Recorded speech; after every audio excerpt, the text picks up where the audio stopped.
Our story tonight takes us to Arrakis, before the arrival of House Atreides. On Arrakis, shortly before the imperial transfer of the planet, spice harvesters prepare their machines beneath a pale desert dawn. Beyond the guarded cities, the deep desert stretches across sand seas where water is hidden. Worms move below the surface, and the economy of the Imperium depends upon a single world. At dawn on Arrakis, in the year before House Atreides takes possession, you are standing beside a silent basin of sand beneath the pale star canopus. The cold of night still rests upon the dunes, though the eastern horizon has begun to brighten with a thin, colorless light. Around you, the sand lies in long, folded ridges, each crest softened by the wind, and each hollow holding a faint blue shadow. The air is perfectly dry. It carries no scent of grass, water, or distant rain. Only a fine mineral sharpness rises from the stone beneath your feet, waiting for the sun to warm it. Far away, the desert fades into a level line, and beyond that line stands nothing the eye can recognize. Arrakis is also called Dune, and before the arrival of House Atreides, almost all of the planet is desert. Arrakis is a planet in Frank Herbert's novel Dune, first published in 1965. From orbit, the world appears pale and severe, with immense deserts spreading across its surface like a single unbroken field.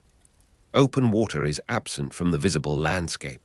There are no broad blue seas, no rivers shining between green valleys, and no reliable lakes reflecting the morning sky. Instead, the land is marked by dunes, basins, stone shelves, salt flats, and immense stretches of exposed rock. A faint wind begins to move along the nearest ridge, drawing a narrow veil of sand over its edge. The grains pass in silence at first, then whisper against one another as they gather in the hollows. Behind you, a metal shelter gives a small, steady sound, fine grit ticking against its outer wall. The shelter is low and angular, built to resist the pressure of the desert rather than to please the eye. Its surface has been dulled by dust, and its joints are sealed against the smallest intrusion. When the light reaches it, the metal will become warm enough to burn an unprotected hand. The basin remains empty for a long while. In that emptiness, the desert seems almost without movement, yet Arrakis is never truly still. Beneath the visible sand, small creatures burrow, feed, and retreat from the rising heat. Moisture is gathered in hidden places, protected by stone, darkness, and the careful habits of those who understand the planet. The apparent emptiness conceals a complex ecological system beneath the sand, one that remains difficult to see even when you stand upon it. Salt flats provide one of the oldest signs that the surface of Arrakis was not always so dry. Their pale expanses suggest former bodies of water, evaporated long before the imperial records began. Beneath the ground, ecological evidence points towards an earlier Arrakis, possessing much more surface water than the present planet permits. The old water is absent from the open landscape, but its traces remain in mineral deposits, buried formations, and the patterns of life adapted to a world that has forgotten rain. The sun rises slowly over the rim of the basin, and the sand changes from blue-gray to muted gold. For a short time, the desert is almost gentle. The air is cold against your face, and the stone beneath you still holds the night. A ridge stands above you, its surface finely rippled, while the far slopes descend towards a broad region of shadow. Nothing moves there. The silence is so complete that you can hear the fabric of your clothing shift when you breathe. Yet even in this quiet, danger is close. The deep desert of Arrakis consists of vast sand seas, rocky outcrops, and exposed stone formations stretching far beyond the boundaries of settled life. Some formations rise like dark islands from the dunes. Others lie half-buried, their upper surfaces scoured clean by centuries of wind. Between them, the sand may run for hundreds of kilometers, broken only by occasional ridges, cliffs, or abandoned traces of human passage. A dust storm can cross that desert with enormous force and duration. It may begin as a faint brown line beneath the horizon, almost indistinguishable from ordinary haze. Then the line thickens, spreading across the basin until the sky becomes opaque and the wind presses against every surface. Sand strikes metal like thrown gravel. Cloth snaps and strains. Stone disappears behind moving dust. A storm may continue for hours or remain across the open desert through a long succession of darkness and heat. The wind leaves the ridge and travels across the basin in a low, dry breath. Its touch is cool for a moment, though no moisture softens it. Fine grit gathers around the base of the shelter and moves in tiny streams between the stones. The sky above you is almost white near the sun, then deepens towards a clear, washed blue. There are no clouds to interrupt the light. Morning grows brighter without becoming softer. A small track leads away from the shelter towards a line of distant rock. Its marks are already fading, erased by the restless surface. You can imagine measured footsteps placed carefully and without hurry. Every movement on Arrakis must be made with attention. A careless step wastes water. A loud rhythm may draw attention. A moment of delay beneath the open sun can become a serious danger. The harsh climate governs settlement, transport, clothing, religion, and commerce across Arrakis. Nothing important is separated from the planet's scarcity. A city is built where walls can defend it and stored water can sustain it. A vehicle is designed around sand, heat, and the possibility of mechanical failure far from assistance. Clothing is sealed, layered, and constructed to recover the moisture that the body would otherwise lose.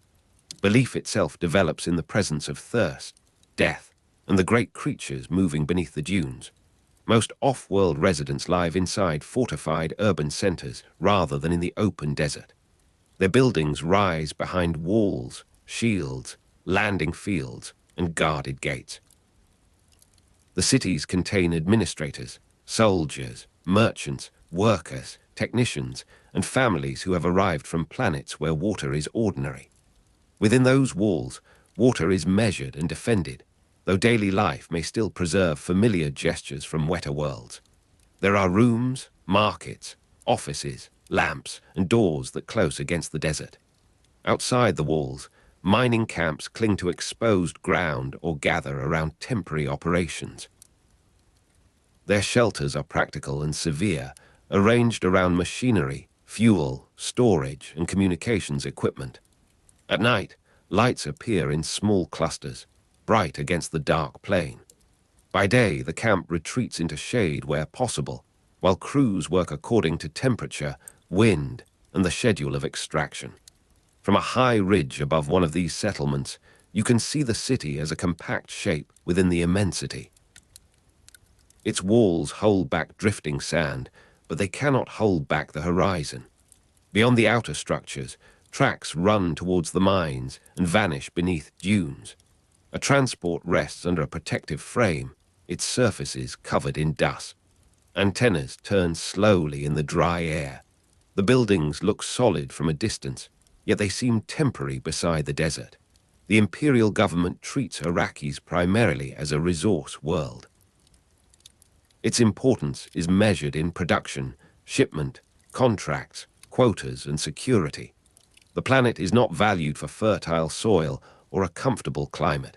It is valued because it possesses something found nowhere else known to the Imperium. Arrakis is the only known source of spice mélange. That fact shapes every calculation made beyond the planet. The spice supports navigation through the immense distances between worlds, and it sustains the commerce that binds interstellar civilization together. Without mélange, the routes between planets become uncertain, the great exchanges become fragile, and the institutions of the Imperium lose the foundation beneath their wealth. The poorest-looking world, therefore, sustains the richest institutions. Its sand feeds palaces on distant planets. Its mines affect noble houses, commercial organizations, navigators, soldiers, and rulers who may never feel Arrakis beneath their feet. Decisions made in cool rooms far away are carried across space because of material drawn from this dry basin. The desert appears empty, but its emptiness has an imperial value beyond ordinary measure. Heat gathers over the sand, and the brief softness of dawn begins to disappear. The stone formation beside you gives off its faint mineral smell, warmed by the first direct rays. Dust rests upon your sleeves and along the seams of your clothing. A dry wind moves over the ridge in slow pulses, raising little curtains of sand that fall almost immediately. Between those movements, long intervals pass in which only the wind can be heard. The nearest shelter door opens without ceremony. Inside, the air is darker and cooler, though not truly cool. Containers line the walls, each marked for a particular use. Tools hang from hooks. Coils of cable rest in a corner. The floor is clean, because every grain of sand must eventually be carried away. No one wastes movement, water, or words. Beyond the shelter, the basin grows brighter and more dangerous by degrees. The settlements of Arrakis are places of concentration. People, supplies, machines, and authority are gathered into defended spaces because the desert cannot be trusted to provide anything freely. Fortified cities are linked by controlled routes, guarded transports, and strict schedules. Mining camps move when their work requires it, but the same precautions follow them. Shelter, shade, water, and communication determine where people can remain. The deep desert belongs to another order. The Fremen inhabit hidden sciaches and the open deep desert, moving through regions that most off-world residents enter only with trained guides and specialized equipment. Their settlements are concealed within rock, protected from observation, and shaped by generations of experience. The sciaches contain sleeping places, workrooms, stores, gathering spaces, and carefully guarded reserves of water. Their locations are not marked openly on maps. Fremen movement across the desert is measured and deliberate. A person walking across the sand must understand how sound travels, how heat rises, and how the great worms respond to rhythm. A group must cross a dune without behaving like a continuous disturbance. The desert is treated as a living environment, not as an empty surface available for careless passage. In the open deep desert, the light becomes almost without depth. Sand lies beneath sand, and every distant ridge seems to withdraw when approached. The horizon shimmers. Stone appears, disappears, and appears again through the heated air. Your own shadow grows hard-edged beneath you, then shortens as the sun climbs. There is nowhere to hide except in the places the desert has already made. A faint vibration may sometimes pass through the ground, too slow to be called a sound. It is felt through the soles of your feet and through the stone beneath your hand. The vibration fades, leaving the desert apparently unchanged. Somewhere below the surface, a worm has moved through the sand. Its presence is not a detail added to the landscape. It is one of the conditions under which every life on Arrakis has developed. Every living thing on Arrakis is shaped by scarcity, heat, and the danger of the worms. Small creatures remain hidden during the worst hours. Plants, where they exist, are rare and carefully adapted. Animals conserve moisture with extraordinary efficiency. Human beings learn the same discipline through custom, clothing, technology, and law. Nothing is allowed to remain wasteful for long. A dropped container, a damaged seal, or an unguarded body can release precious moisture into the air.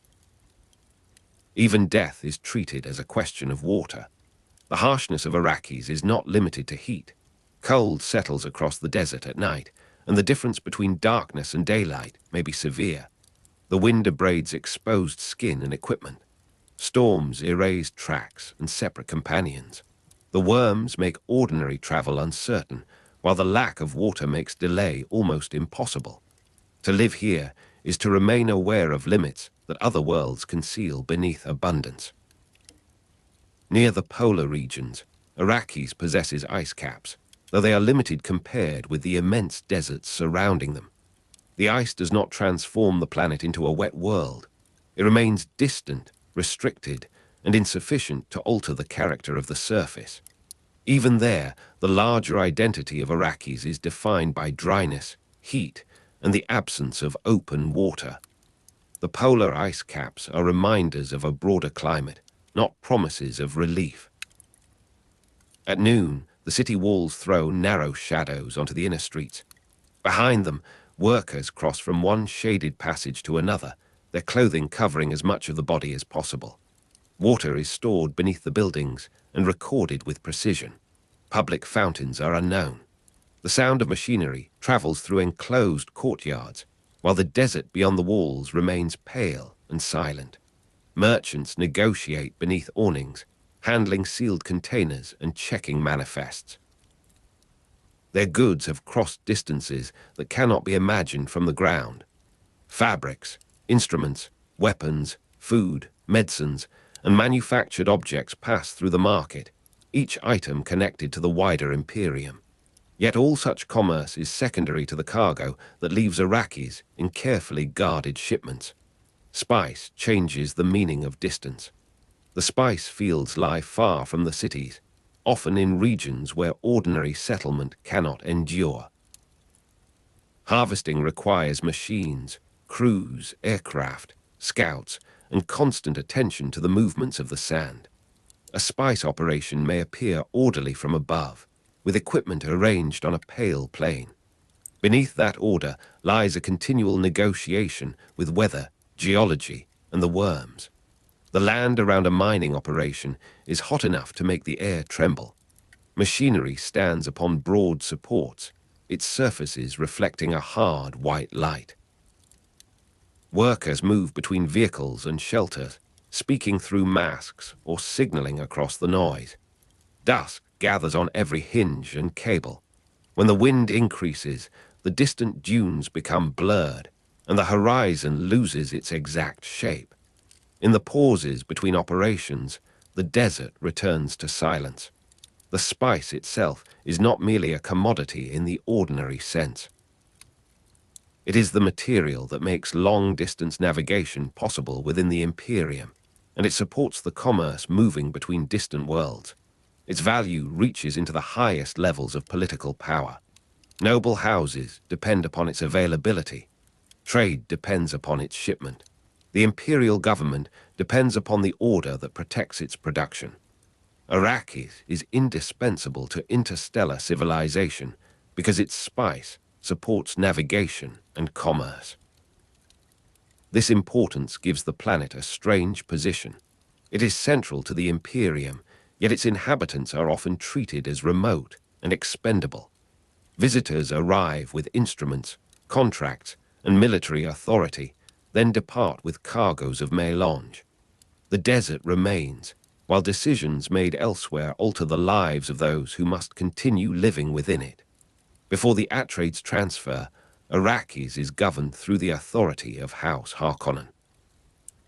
House Harkonnen controls the planet's administration and extraction, maintaining fortified centers, military forces, industrial operations, and the systems required to move spice into imperial channels. The Harkonnens regard Arrakis as a difficult source of wealth, a place to be controlled through force, surveillance, and profit. Their presence is most visible in the cities and camps, where uniforms, offices, machines, and armed patrols establish the boundaries of authority. Beyond those boundaries, the desert continues without permission. The Fremen remain present in the Syaches and across the deep desert, observing the movements of outsiders and preserving their own knowledge of the land. To imperial officials, the open desert may seem ungoverned.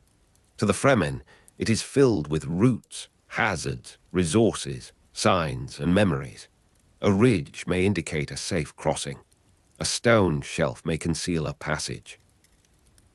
A pattern of wind-blown sand may reveal that someone has traveled recently. The same landscape holds different meanings for different people. For the off-world worker, a dune is an obstacle. For a merchant, it is a threat to the transport schedule. For a soldier, it is a possible hiding place. For a Fremen traveller, it belongs within a wider arrangement of water, shelter, movement, and time. The desert is not empty because it lacks life. It appears empty because its life is disciplined, concealed, and difficult for strangers to recognize. In the afternoon, the sky above the basin becomes a deeper blue, while the sand turns almost white beneath the sun. The shelter walls radiate stored heat. Metal tastes dry and bitter against the tongue. Cloth feels rough where dust has gathered along the folds. On the ridge, the wind has become stronger, dragging long lines across the surface like writing that is erased as soon as it appears. No rain comes. There is no distant rumble beyond the horizon, no darkening bank of cloud, and no cool scent rising from the ground. The weather of Arrakis is written in heat, wind, dust, and the changing temperature of stone. Storms are not gentle interruptions to ordinary life. They are moving forces capable of redrawing the desert and burying the marks of human work. A dust storm approaches with a color like old bronze. At first, it occupies only a narrow portion of the horizon. Then its edge rises, and the light behind it begins to fade. The air becomes charged with grit, shelters close, vehicles are secured, workers retreat behind sealed doors. Along the city walls, guards watch the advancing veil without speaking. The storm reaches the outer dunes. Wind presses against the shelter in heavy waves. Sand strikes the metal with 1,000 separate taps, then gathers into a continuous roar. The roof trembles. Fine dust finds the smallest weaknesses around a seal and lies there in a thin, pale line. For a long time, the world outside is reduced to sound, pressure, and darkness. Then the storm passes. The air remains clouded for some time, and the light returns slowly. Dunes have shifted. Tracks are gone. Equipment may be buried to its lower frame. A wall may stand where the ground has been altered around it. The desert has not been defeated or damaged by the storm. It has simply continued in its own manner. Such weather determines the shape of transport across Arrakis. Aircraft must land on stable ground and leave before the sand becomes dangerous. Ground vehicles require broad supports, sealed systems, and careful maintenance. The safest route changes with the season, the wind, and the movements of the worms. Travel is never only a matter of distance. It is a matter of exposure. Clothing reflects the same logic. A stillsuit covers the body and recovers moisture that would otherwise be lost through breath, perspiration, and other ordinary processes. Its fabric lies close against the skin, its seals protecting the wearer from dust and heat. The suit is not decorative. It is an entire small system, worn because Arrakis makes ordinary clothing unsuitable for prolonged life beyond the walls. Religion, too, is shaped by the planet.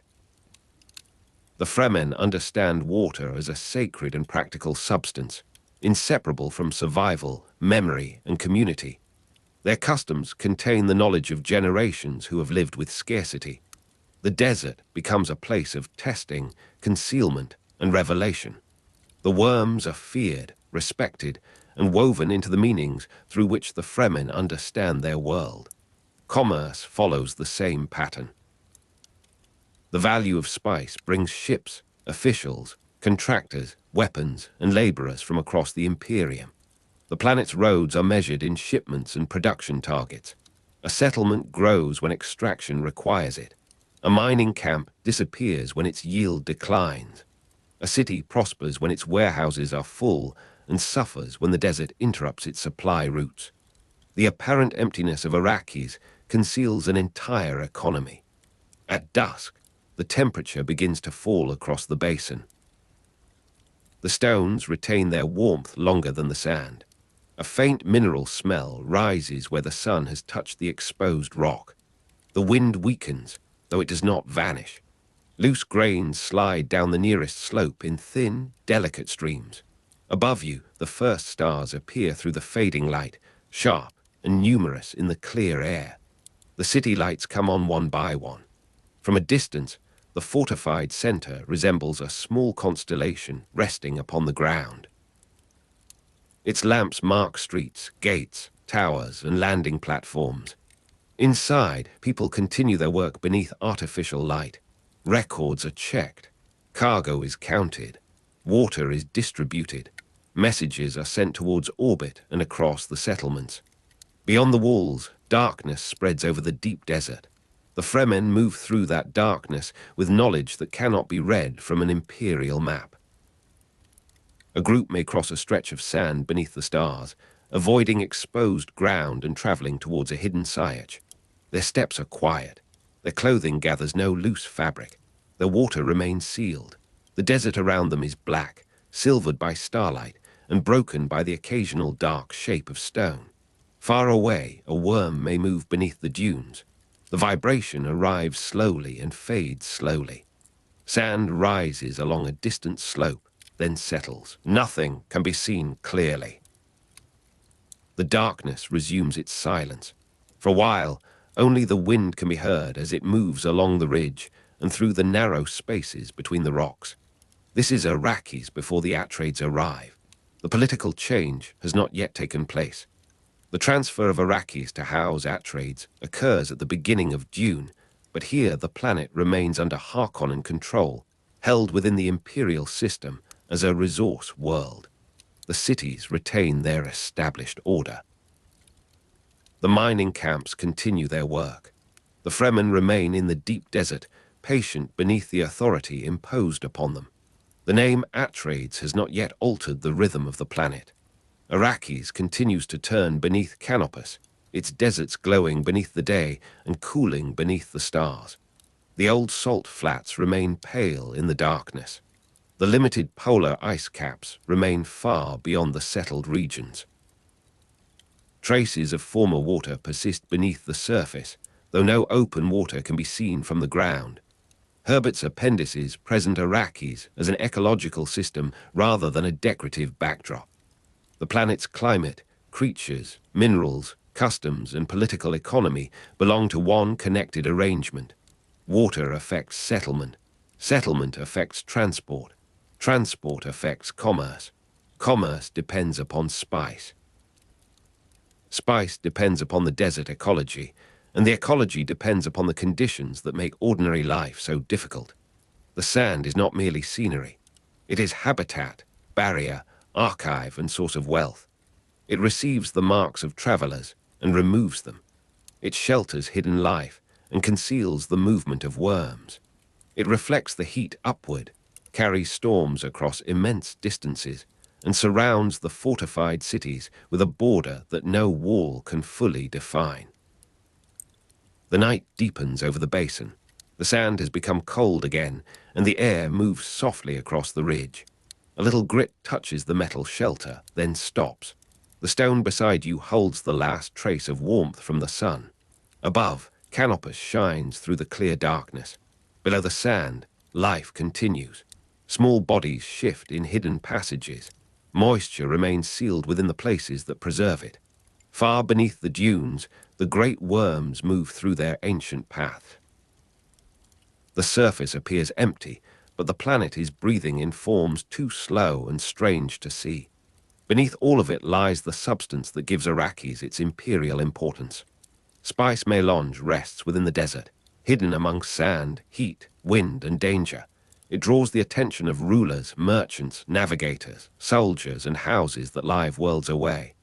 Arrakis is dry beyond imagining. It possesses no visible sea. It is called Dune. Still, the ships wait for its cargo. The wind crosses the basin once more. The stars remain steady. Sand settles into the hollows. The city lights grow small in the distance, and the deep desert becomes quiet again. You stand upon a broad plain of Arrakis before dawn, where the sand stretches outward without a wall, a tree, or any visible mark of habitation. The harvester has settled there during the cool hours, its wide wheels pressed into the surface, its cutting arms folded beneath the dark bulk of the machine. Around you, the crew moves through familiar preparations, checking seals, testing lamps, and studying instruments that measure the hidden richness below. Orange-brown spice dust lies upon the control panels, gathers inside narrow seams, and clings to the edges of every glove. The air carries a dry aroma like cinnamon warmed in a wooden cupboard, although the desert holds no cupboards, forests, or shade. Beneath your boots, the sand gives a faint, shifting response to the engine's low vibration. You feel hot metal beneath your gloved hands as the machine wakes slowly beneath the paling sky. You stand beside a spice harvester on an apparently empty plain, and the morning work begins with sampling. A probe lowers into the sand and returns with grains that glitter softly beneath the inspection light. The crew examines their color, scent, and density as recorded by the measuring instruments. Then the cutting heads descend, opening a long wound in the surface, while conveyors lift the material towards sealed storage chambers. Each motion follows an established rhythm, because the harvester must gather valuable melange while the horizon remains under constant observation. One worker watches the gauges, another checks the machinery, and several others keep their attention upon the distant dunes. You understand the quiet purpose of this arrangement as the first loads begin to rise.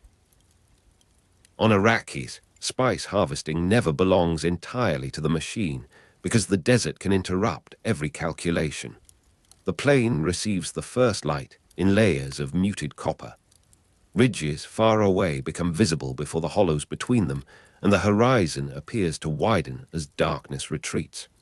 Fine grains drift across the instrument housings, tapping lightly against glass and painted metal.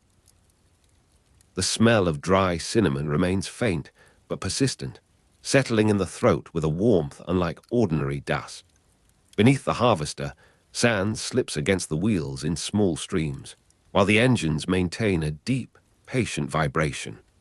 Every surface carries a trace of orange-brown powder, dulling bright edges beneath its delicate coating. You feel heat gathering beneath your gloves where your hands rest against the casing. Beyond the worksite, the desert seems almost motionless, yet each dune holds slow movement within its slopes, and each silence conceals a different depth. Melange is known as spice because it appears in granular form, aromatic and precious, scattered through deposits that can be cut from the desert floor. Its appearance suggests a humble substance, something that might be stored in a small jar beside a cooking fire, yet its importance exceeds the value of metals, armies, and precious stones. You watch the first containers fill and see how a pinch of dust acquires the weight of an entire civilization. Spice consumption extends human life, allowing people to remain active across spans that might otherwise belong to several generations. Melange also enhances awareness, sharpening mental perception until familiar surroundings seem to possess additional distances and hidden possibilities. Arrakis alone produces natural melange within the Imperium described in Dune. That singular source gives the spice its extraordinary value because every shipment begins beneath this dangerous sand. The rising sun warms the upper frame of the harvester until the metal becomes difficult to touch. You move from one inspection point to another, feeling the change through your gloves as heat passes into your palms. Dust gathers in the folds around your wrists, and the fine grains make a quiet rasp whenever you adjust a lever. The air is almost still near the machine, though a higher current drifts across the plain and carries the cinnamon-like fragrance towards the western dunes. Engine vibration travels through the deck, through your knees, and into the soles of your boots. You hear the measured clatter of cutting teeth, the soft rush of sand through conveyors, and the occasional click of a gauge returning to its proper position. Far beyond the harvester, the desert remains pale and immense, with no sound except the whispering movement of wind over the ridgelines. The crew continues cutting, while one specialist takes repeated samples from the exposed layer. You see the grains change from pale dust to richer orange-brown material, and the storage readings rise steadily. Every successful minute extends the operation, but every successful minute also leaves the harvester farther from safety. Aircraft remain above the plane, circling slowly as they watch the machine and the sand around it. These aircraft, called carryalls, are prepared for rapid evacuation, since a harvester cannot outrun the desert when the warning arrives. The crew does not speak loudly, and no one wastes movement. You hear brief instructions carried through the headsets, followed by long intervals of concentrated silence. The routine includes sampling, cutting, lifting, and watching the horizon, because production and survival are joined together upon Arrakis. A thin haze lies above the sand, blurring the bases of distant dunes. Sunlight reflects from the harvester's upper surfaces, where orange-brown dust has collected in shallow corners. The dust gives the metal a worn, earthen color, as though the machine has begun to belong to the landscape. Your gloves press against a handrail warmed almost to discomfort, and the heat remains steady beneath the fabric. Air passes across your face without cooling it, carrying the dry fragrance of cinnamon and the faint taste of minerals. The engines create a low vibration that never quite leaves your body, while the cutting machinery produces a sharper rhythm below. Above all of this, the sky is wide and empty. The carryalls move through it like dark insects, their engines distant, their purpose understood by everyone below. The work changes when a tremor travels beneath the plane. At first, you feel only a slight alteration through the deck, a deep pulse too broad to belong to the machinery. The cutting heads continue for several moments, though the crew begins to compare readings and study the horizon. A second tremor arrives, longer than the first, and the sand, near the outer wheels, settles inward. Instruments flicker, dust trembles across the panels, and the voices in the headsets become shorter. You look towards the nearest ridge and see no approaching shape, yet the absence of a shape offers no reassurance. On Arrakis, a spice field can vanish when worms approach. No enormous warning is required, because a single change in the sand may transform industrial work into immediate evacuation. The vibration changes its character beneath your feet, becoming less mechanical and more spacious. Sand slides from the machine's sides in thin curtains, exposing darker layers beneath the surface. The cinnamon-like smell remains, but the air now feels strangely vacant around it. A moment before, the plane carried the layered noises of engines, conveyors, cutters, and radio signals. Then the crew reduces the machinery, and the noise thins until the silence seems to press against your ears. Orange-brown dust continues to move across the deck, though the harvester itself has grown still. Hot metal remains beneath your gloves, retaining the memory of operation.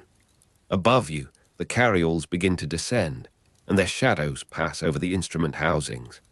The hush before the machinery is lifted settles across the worksite with the solemnity of a closing door.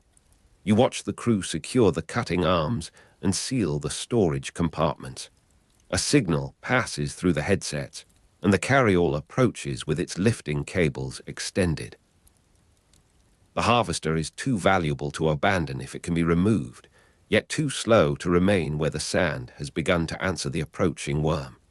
Crew members move towards marked positions, checking one another's harnesses and clearing loose equipment from the deck. You feel the machine rise slightly as the cables take its weight, then settle again when the aircraft adjusts its position. Another tremor crosses the plane, and this time the horizon appears to breathe. Sand swells in the distance, not as a wave of water, but as a broad disturbance moving through the desert's hidden depth. You understand why rapid evacuation procedures govern every harvest, and why courage alone cannot protect a crew on Arrakis. The aircraft's engines deepen until the sound fills the plane. A hot current passes over your shoulders, lifting spice dust into small spirals that turn briefly in the air. The orange-brown grains strike your visor and gather along the seams of your suit. You grip the rail as the harvester begins to leave the sand, and hot metal presses against your gloved fingers with familiar weight. Below, The open cutting area remains visible, a dark incision surrounded by pale ridges. The low vibration of the engines now travels through the cables and through the aircraft above, while the desert itself seems to wait beneath the disturbance. Wind scatters the cinnamon-like aroma, thinning it until only a dry trace remains.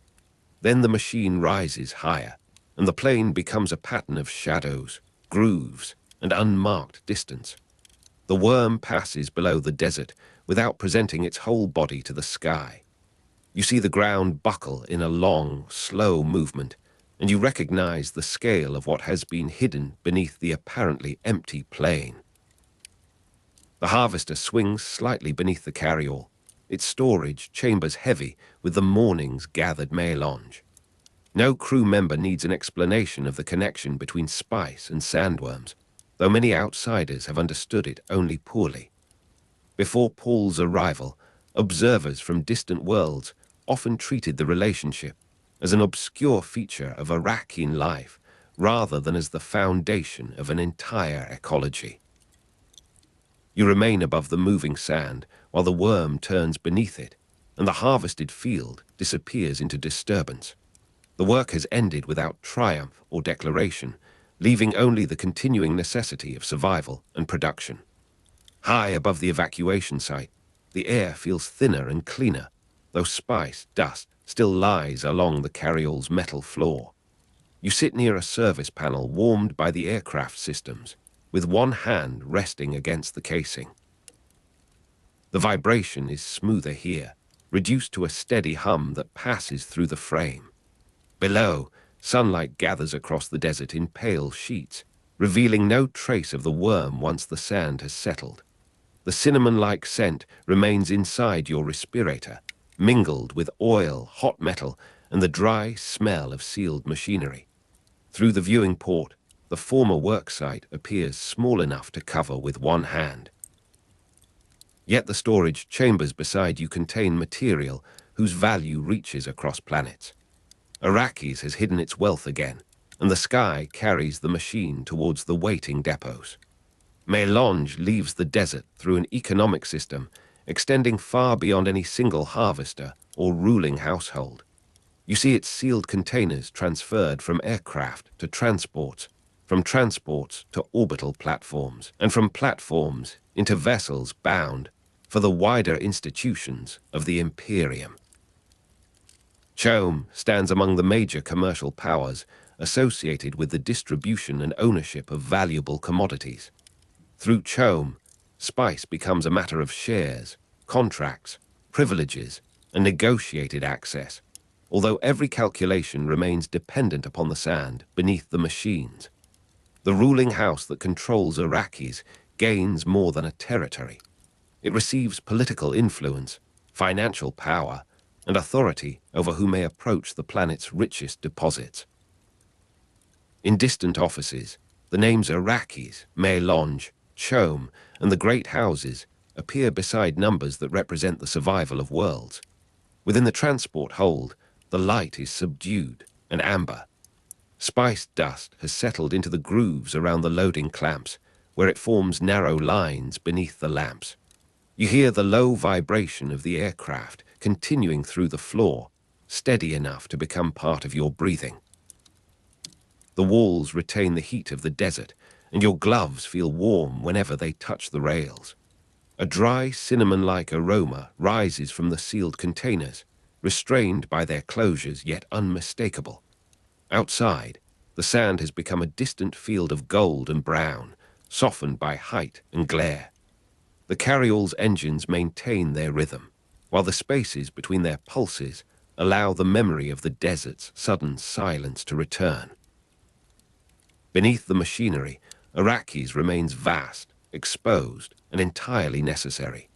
You follow the cargo onwards to orbit, where the harvested melange enters the movement of imperial commerce. The containers pass through inspection chambers, guarded corridors, and accounts maintained by people who may never have touched sand. You see manifests marked for noble houses, guild facilities, Bene Gesserit establishments, and planetary authorities that depend upon regular delivery. Each destination receives the same small substance for a different reason. Some buyers seek prolonged life, others seek sharpened awareness, and still others require the spice for disciplines whose methods remain private.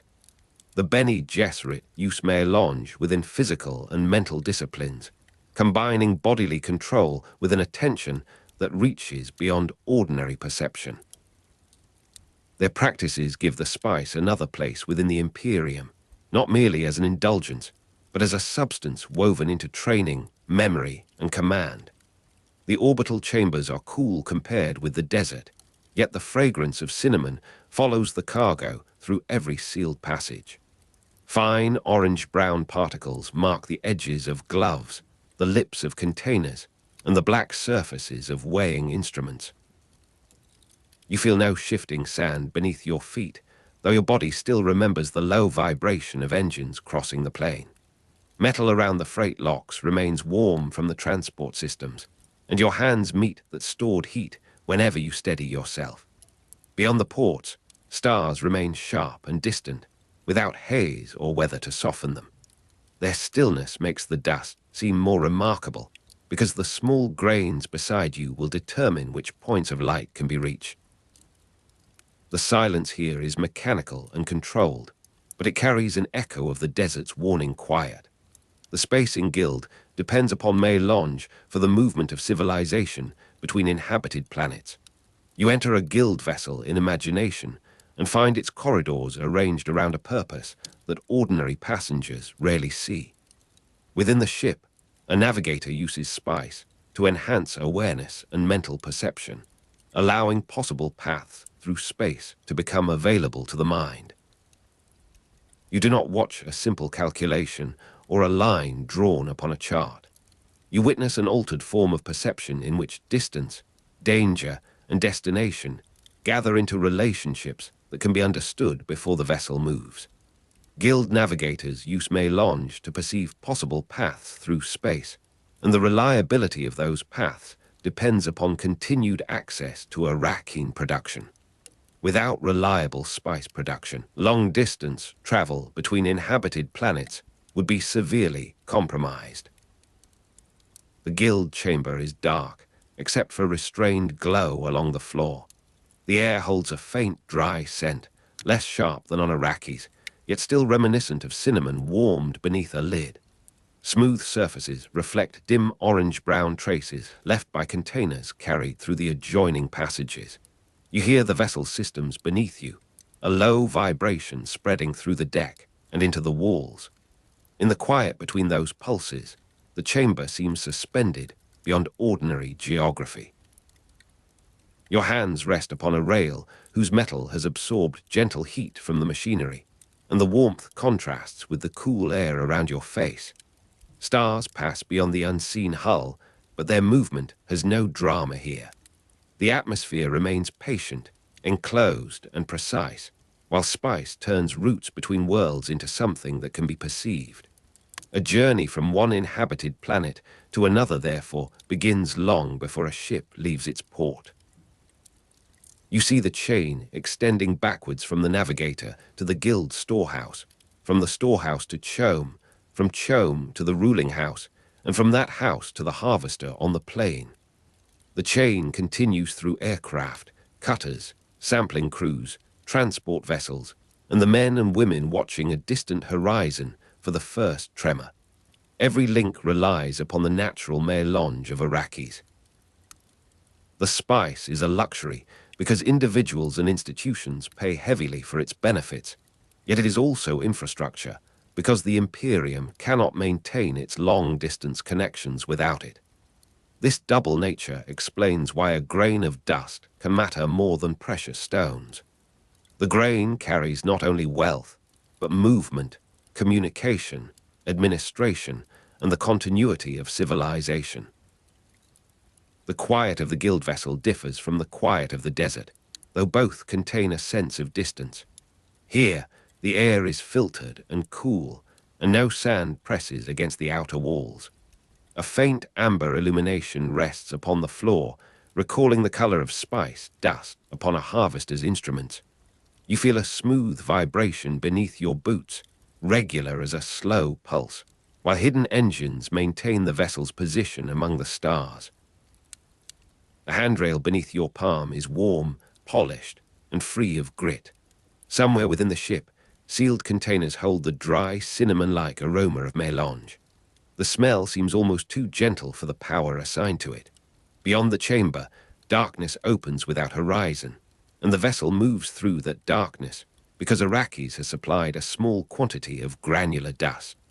You return to the surface in thought, where another harvester descends upon a new field beneath a hard white sun. The machine settles into the sand, and its crew repeats the old sequence of testing, sampling, cutting, and lifting. No plane remains empty for long when production schedules demand their fulfillment. The workers inspect the color of the grains, measure the depth of the deposit, and calculate how much material can be gathered before the next danger appears. Aircraft circle above them, ready to become carryalls if the instruments detect the approach of a worm. The terrain is exposed, and the sand itself may conceal a worm until the final safe interval has passed. You observe the horizon with the crew and understand that the industrial operation is never separate from the planetary ecology. The economy of melange depends upon the movements of creatures that the economy cannot control. Sunlight lies heavily upon the harvester's upper deck, turning every unshaded surface into a source of stored heat. Your gloves meet hot metal beside the sampling station, and the warmth reaches through the fabric with slow persistence. Orange-brown dust rests upon the gauges, gathers beneath the latches, and marks the edges of the sealed containers. The engines produce their familiar low vibration, while the cutters send a measured tremor through the floor. Wind moves over the plain in narrow bands, carrying a dry, cinnamon-like aroma that fades whenever the air changes direction. Above, the carryall circles through the glare, its shadow briefly crossing the machine before slipping away. The desert offers no stable background sound, because wind, machinery, and hidden movement constantly exchange their places. Even the empty distance seems to listen. You see the harvest continue through the hottest part of the day, with the crew narrowing its attention to the instruments and the horizon. The machine lifts another load, draws it inward, and seals the cargo against the abrasive air. Each chamber fills with material gathered from a field that may not exist tomorrow. A tremor comes, then pauses, leaving everyone uncertain whether the warning has passed or merely moved farther away. The supervisor orders a brief continuation, and the cutters resume their work at diminished speed. This decision carries the weight of fuel, machinery, contracts, and lives, yet it must be made in moments. The loss of a harvester may interrupt more than one shipment. You stand within the decision and feel the quiet pressure of a civilization waiting upon the next reading. The air above the plane has become almost colorless with heat. Sand rises in thin veils around the wheels, then settles across the deck in soft, uneven patches. The cinnamon-like aroma grows stronger near the open cutting area, where freshly disturbed grains release their dry fragrance. Orange-brown dust touches your sleeves and collects along the rim of a metal cup left beside the controls. Your fingers remain against hot metal as you read the instruments, and the low vibration beneath your body has become difficult to distinguish from your own pulse. In the far distance, a ridge glows with pale fire, while nearer hollows retain a faint copper shadow. Carryall waits above the harvester, almost motionless against the bright sky. Beneath that waiting aircraft, the machinery sounds smaller and more temporary than before. You imagine the great houses receiving reports from Arrakis, each report carrying figures that reach into political decisions far beyond the desert. The Emperor has a direct interest in the continuity of spice production, as do the great houses whose fortunes, privileges, and travel depend upon regular supplies.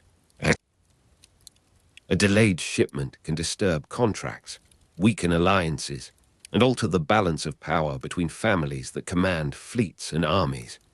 Control of Arrakis, therefore, provides a ruling house with more than local authority. It opens access to financial power through chome and political power, through the ability to influence every institution that requires mélange. The arrangement appears orderly within distant records, but its foundation remains a harvester exposed upon the sand. You see imperial power narrowing towards one dangerous plane, where a single tremor may alter accounts written across the stars. A dim glow rests upon the walls of the administrative vessel, softening the hard angles around the cargo bay. Spice dust remains visible in the seams of a container, where the orange-brown grains form a line as fine as ground pigment. You smell a faint cinnamon dryness whenever the loading doors open, and then the air returns to its filtered stillness. The floor carries a low vibration from engines beneath the vessel, though the motion is gentler than the rolling passage over sand. Your hands find a warm section of railing near the control station, and the heat provides a small reminder of Arrakis. Beyond the loading bay, polished corridors extend towards offices, chambers, and communication rooms. In those enclosed spaces, the desert becomes numbers and permissions, yet the dust keeps its color, scent, and silent connection to the open plain.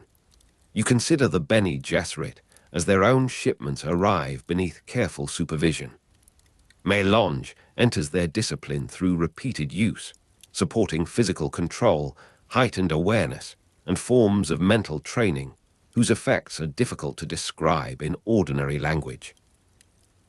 You see them working within quiet rooms, placing the body under precise command and extending attention beyond the immediate surface of things. The spice does not replace discipline because their practices depend upon years of restraint, memorization, and concentration. Instead, mélange becomes an instrument within a larger method, deepening perception and allowing the mind to approach hidden relationships. Its value lies partly in what it does and partly in what trained people can do with it. Arrakis supplies the substance, while distant orders transform it into knowledge, influence, and continuity. The Bene Gesserit chambers hold a different stillness from the guild vessel and from the harvester. Light falls across smooth floors, leaving the corners dim and undisturbed. A trace of cinnamon-like fragrance lingers near a closed storage vessel, subtle enough to be mistaken for dry wood. Orange-brown particles rest upon the edge of a tray, each grain visible against the dark surface. You hear the soft movement of fabric, the quiet breath of controlled bodies, and the distant hum of a building systems. Metal fittings remain warm beneath your fingers, though no desert sun touches them. The air carries no wind, yet the room seems connected to the open plain through the dust. In such stillness, perception becomes spacious, and the smallest sensation acquires a place within the whole. You return once more to the harvester, where the warning tremor has become unmistakable. The horizon lifts in a long disturbance, and the crew shuts down the cutting heads before the supervisor completes the order. Conveyors stop, storage locks close, and the machines that had seemed solid become suddenly fragile. You hear the carryall descend, its cables preparing to take the harvester from danger. The crew moves with the speed of practice rather than panic, securing tools, checking harnesses, and clearing the lifting points. The sand beneath the wheels begins to shift in broad, shallow movements. A single tremor has changed the operation from gathering to evacuation, and the change has taken less time than a distant house might spend reading a report. You feel the meaning of the machinery as it rises, carrying spice, workers, and the fragile continuation of imperial supply. Dust lifts around the aircraft in widening circles, and the air becomes thick with fine orange-brown grains. The metal deck is hot beneath your gloves, while the engines above create a heavy vibration that moves through your arms. The familiar dry cinnamon aroma is briefly overwhelmed by fuel, heated sand, and the sharp scent of machinery under strain. Then the harvester clears the surface, and the sound changes as the machine hangs in open air. Below, the plain breaks into folds, ridges, and moving patches where the worm travels beneath the sand. The hush before machinery is lifted returns in the spaces between engine pulses, making every remaining sound seem distinct. The carryall rises higher, and the desert withdraws beneath you without becoming smaller in importance. You see the harvested spice eventually placed aboard a guild transport, where it waits among other sealed cargoes for the beginning of a long-distance journey. The route may carry it to an inhabited planet whose citizens never hear the word Arrakis, except in official notices. Their cities depend upon distant deliveries, even when their streets contain no sand and their skies hold rain. The guild navigator will require Melange to perceive possible paths through space, and the ship will rely upon that perception to cross the dark between worlds. Without reliable spice production, such travel becomes severely compromised, and the planets of the Imperium begin to separate into isolated regions. The connection between spice and sandworms remains poorly understood by many outsiders, yet the practical relationship is absolute. The worm shapes the field yields melange, and melange permits the voyage. Within the vessel, the cargo rests in a darkened chamber where the temperature remains carefully controlled.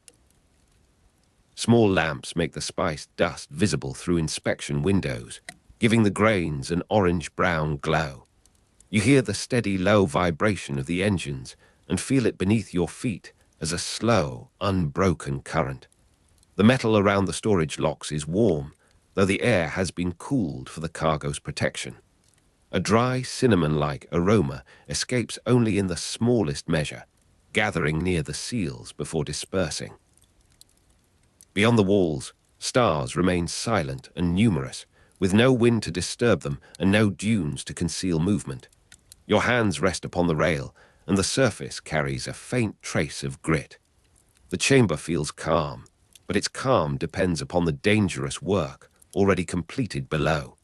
You understand that the Melange economy turns a planetary ecology into an imperial dependency. Arrakis does not merely contain a mine, because the spice does not exist apart from its desert, heat, sand, and worms. Mining Melange requires crews, machinery, aircraft, and rapid evacuation procedures, while the worms determine where production may continue. Chom distributes ownership and profit. The great houses guard their privileges. The emperor protects continuity, and the guild depends upon the final cargo. Each institution appears separate when viewed from a distant office, yet everyone remains fastened to the same ecological process. You follow that process backwards from the interstellar voyage to the guild storehouse, from the storehouse to the harvester, and from the harvester to the moving sand. The entire Imperium narrows into Arrakis. Night comes across the desert without cooling it immediately. The harvester rests upon a secured platform, its surfaces still warm from the day's work, and its instruments marked with dust. Orange-brown grains remain in the seams where brushes could not reach them, and the dry, cinnamon-like aroma rises gently from the closed storage chambers. You place your gloved hand against the casing and feel the last faint tremor of the engines fading away. Beyond the floodlights, sand slides down the sides of a dune with a soft, granular whisper. The sky opens above you, crowded with stars and free of cloud. Somewhere beneath the dark plain, a worm moves through unseen depths, shaping the future of the fields. The desert becomes quiet again, but the quiet does not mean absence. It means that machinery, workers, and worm have paused within their ancient arrangement. You see the wider civilization continuing through the night. Guild ships prepare their routes, noble houses review their accounts, and Chom offices record the ownership of valuable cargoes. On distant planets, lamps burn in cities whose populations depend upon commerce crossing enormous distances. The Emperor remains concerned with the supply that sustains imperial order, while the great houses consider the same supply through the language of power. Within Bene Gesserit chambers, disciplined bodies and minds make use of the substance that arrived from Arrakis. Within guild vessels, navigators turn enhanced perception towards possible paths through space. Every journey, contract, and political calculation reaches back towards one natural source. The spice is luxury in a private hand, infrastructure in a public system, and danger in the desert where it is gathered. Cooler air moves over the platform, carrying the faint scent of dust and metal. The lamps cast long shadows beneath the harvester, and the shadows soften the machine's angular form. A thin layer of orange-brown spice powder covers the nearest steps, turning beneath your boots with a dry, delicate sound. Hot metal remains beneath one glove where the casing has not yet surrendered the day's heat. The engines are silent now, leaving the platform open to the whisper of wind along the rails. Far away, sand shifts across a ridge, and the movement appears almost like water under moonlight. No sea surrounds Arrakis, but the desert possesses its own slow currents, depths, and hidden creatures. You stand beside the resting machine while the stars remain steady above the plain.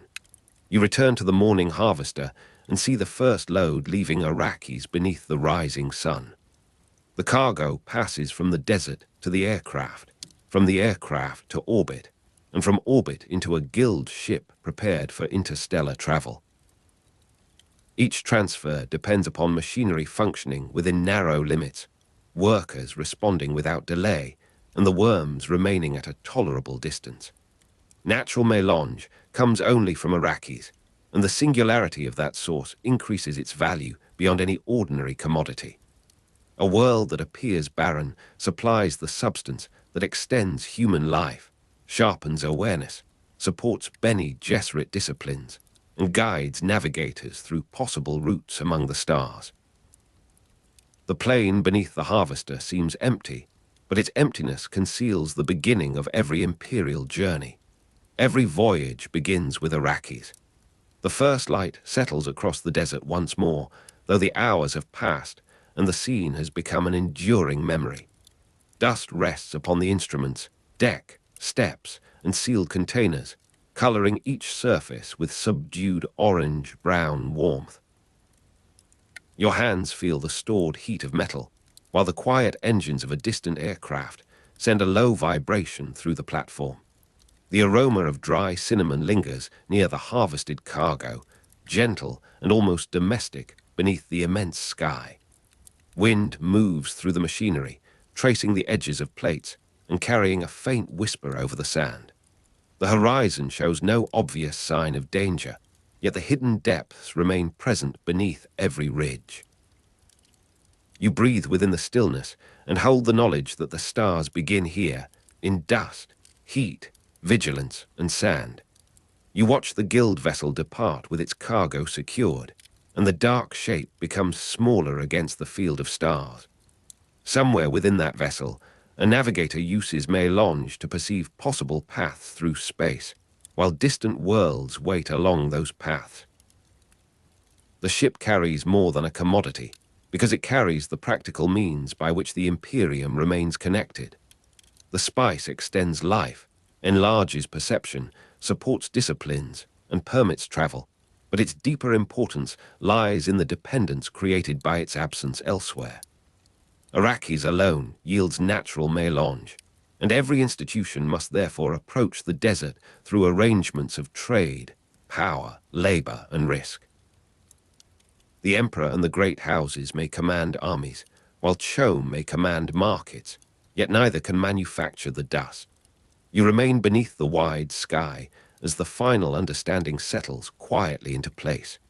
Every interstellar journey begins with Arrakis, yet the desert does not end where the eye can no longer distinguish one dune from another. Beneath the apparently dry surface, beneath the crust that breaks under a boot or vehicle, another Arrakis moves slowly through darkness. The sand is not empty, and the silence is not stillness. because hidden beneath the dunes are small organisms whose labor binds water, sand, spice, and worms together. The ecological appendix to Dune describes this life cycle in the patient language of natural history, although the biology belongs to Herbert's fictional planet and must remain within that imagined world. On Arrakis, the visible desert is only the uppermost expression of a deeper process. You descend now in thought through warm grains, compacted layers, and into a cool darkness imagined below the desert crust. The first forms encountered there are the sand trout, small organisms described as containing and diverting water beneath Arrakis. They gather around sources of moisture, enclosing seepage and drawing free water away from the surface ecosystem. In the ecological system studied by Pardot Kynes, the imperial planetologist, this behavior is not an isolated curiosity, but an essential condition of survival. Water is dangerous to mature sandworms, and the sand trout help preserve the aridity in which the great worms can live. Their work occurs out of sight, beneath rock, sand, and ancient biological matter. A small creature circles a hidden pocket of moisture, then another joins it, and a third follows the same faint trace through the ground. Across Arrakis, these quiet movements take place beneath the feet of travelers, miners, soldiers, and pilgrims. Warm sand slips down the sides of a narrow opening, forming a little stream that vanishes almost as soon as it appears. The grains move with a soft, dry murmur, gathering in the shallow hollow before settling again. Below that opening lies the darkness of the buried world, though no human eye can follow its passages. The air near the surface is hot and spare, while the imagined chambers beneath the crust seem cooler, close, and heavy with hidden moisture. A faint pressure rests under your feet, too broad to be called a tremor and too steady to be mistaken for chance. The desert holds its breath without truly pausing. Fine particles cling to the edges of the opening, and the warm sand continues to collapse in delicate layers, covering the marks of whatever has passed below. The sand trout are not creatures simply waiting for the arrival of larger worms. They are active participants in the transformation of Arrakis, gathering around water and helping to keep free moisture from returning to the surface. Their collective behavior redirects the planet's scarce liquid into a concealed biological network. In the Fremen understanding, preserved and developed through generations, the sand trout are associated with the early phases of the worm cycle. Liet Kynes inherits this ecological knowledge among the Fremen and extends it through observation, comparison, and careful attention to the land. He understands that the desert's dryness is not merely an existing condition imposed upon life. It is partly maintained by life itself. The small sand trout, nearly invisible beside a human body, therefore have consequences far beyond their size. They protect the dryness that protects the worms. A cool darkness gathers in the mind beneath the desert crust, not cold enough to erase the heat above, but quiet enough to make the surface seem distant. Narrow channels twist through buried sand, and small bodies gather where moisture has entered the ground. The texture there is softer than the open dunes, with dampened grains pressed into thin, darkened seams. No breeze reaches these places, and no open sky interrupts the patient movement below. A little water disappears into the surrounding biological material, leaving behind only a faint change in color and firmness. The sound is imagined rather than heard, a muted shifting beneath layers of sand. Above, the sun burns across the dunes, while below, hidden organisms work in a world of pressure, contact, and dim warmth. When water enters buried biological material, the ecological appendix describes a possible beginning for a pre-spice mass. Moisture and organic matter meet below the surface, and the concealed material begins to change. The process is neither immediate nor gentle in the manner of ordinary growth. Pressure accumulates within the underground mass as gases form, and the surrounding sand holds the material in place. A pre-spice mass develops beneath Arrakis before it reaches the open desert. It remains hidden for a time, swelling in darkness, while the surface above appears unchanged. The sand trout have helped remove water from the surface, yet their management of moisture also contributes to the conditions from which spice may arise. The same cycle that preserves aridity creates the buried beginnings of melange. Across an unmarked stretch of sand, the surface seems to offer no sign of what lies below. The wind has drawn faint lines along the dune face, smoothing one ridge while sharpening another. A soft layer of sand gives way under your imagined weight, collapsing into a slender hollow that closes at its edges. The air carries the clean dryness of dust, with no hint yet of the sulphurous odor that will follow a spice blow. Underfoot, however, the muffled pressure has begun to feel more distinct. It is not a sound, but a suggestion of force gathering beneath the ground. The desert remains golden and open, while the hidden mass presses against its covering, held down by the great weight of Arrakis. The pre-spice mass is not the spice itself, and the surface deposit is not the whole story. It is an underground stage, concealed until internal pressure can no longer be contained. At the proper moment, the mass erupts in a spice blow, breaking through layers of sand with tremendous force. A spice blow can throw sand, gases, and melange into the open desert, transforming a quiet region into a violent column of material. The explosion may scatter fragments across the dunes and leave a deposit that miners later recognize as valuable. Around the rupture, heat, pressure, and toxic gases make the ground hazardous to nearby people and equipment. A crawler, survey team, or waiting harvest crew can be caught without warning. The desert's treasure begins as a hidden disturbance. The first sign may be a slight lowering of the sand beside a ridge, followed by a slow inward movement at the center. Grains slide down in narrow curtains, and the hollow widens with a dry whisper. Then the ground beneath your feet seems to tighten, as though an enormous hand were pressing upward from below. The air changes before the eruption arrives, carrying a bitter, sulphurous sharpness through the heat. Dust lifts from the dune crests and hangs momentarily in the stillness. The imagined darkness below is suddenly crowded with force. Nothing on the surface looks secure now, because the sand conceals a pressure that has been gathering for a long time. The desert gives no warning in human language, only in weight, movement, and the altered taste of air. A spice blow does not resemble an orderly spring or a controlled industrial release. It is a rupture in the concealed cycle, a violent opening through which buried matter enters the atmosphere.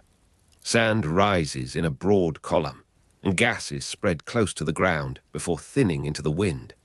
Melange is thrown outward with the other material, coating nearby surfaces and settling among the dunes.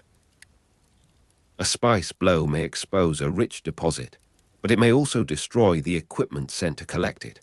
The danger is not separate from the value. It is part of the same event.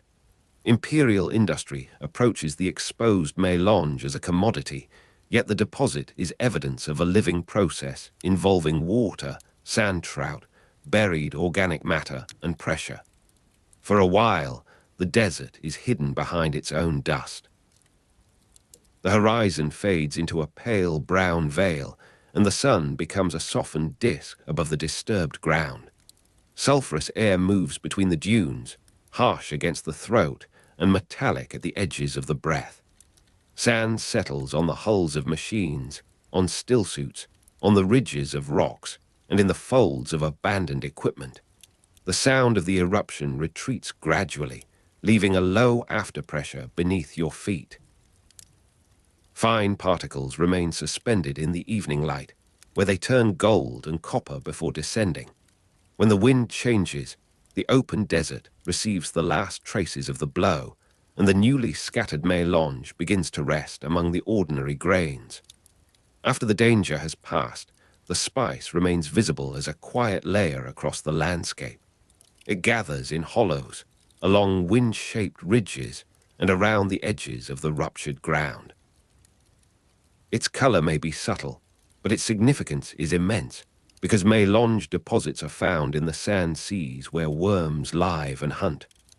The harvested substance is not an accidental mineral lying apart from the animals of the desert. It marks a visible stage in the same cycle that includes sand trout, pre-spice masses, spice blows, and sandworms.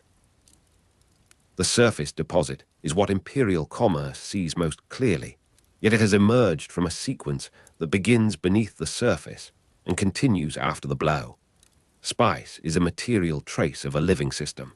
On Arrakis, value rises from hidden relationships.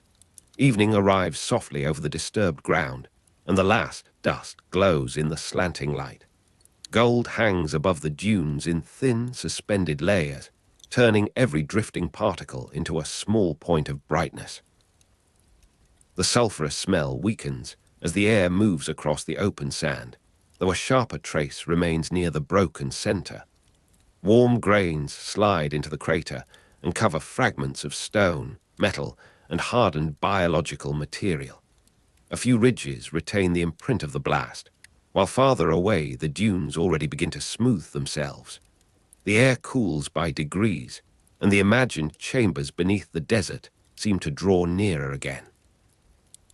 In the fading light, the spice lies quietly where violence has recently passed. The worm cycle explains why the great creatures cannot be treated as predators standing outside spice production. Sandworms are part of the same ecological cycle, and their juvenile forms are connected with the transformation of water and the production of spice. Their existence depends upon conditions created by the smaller organisms below. The sand trout help retain and divert moisture.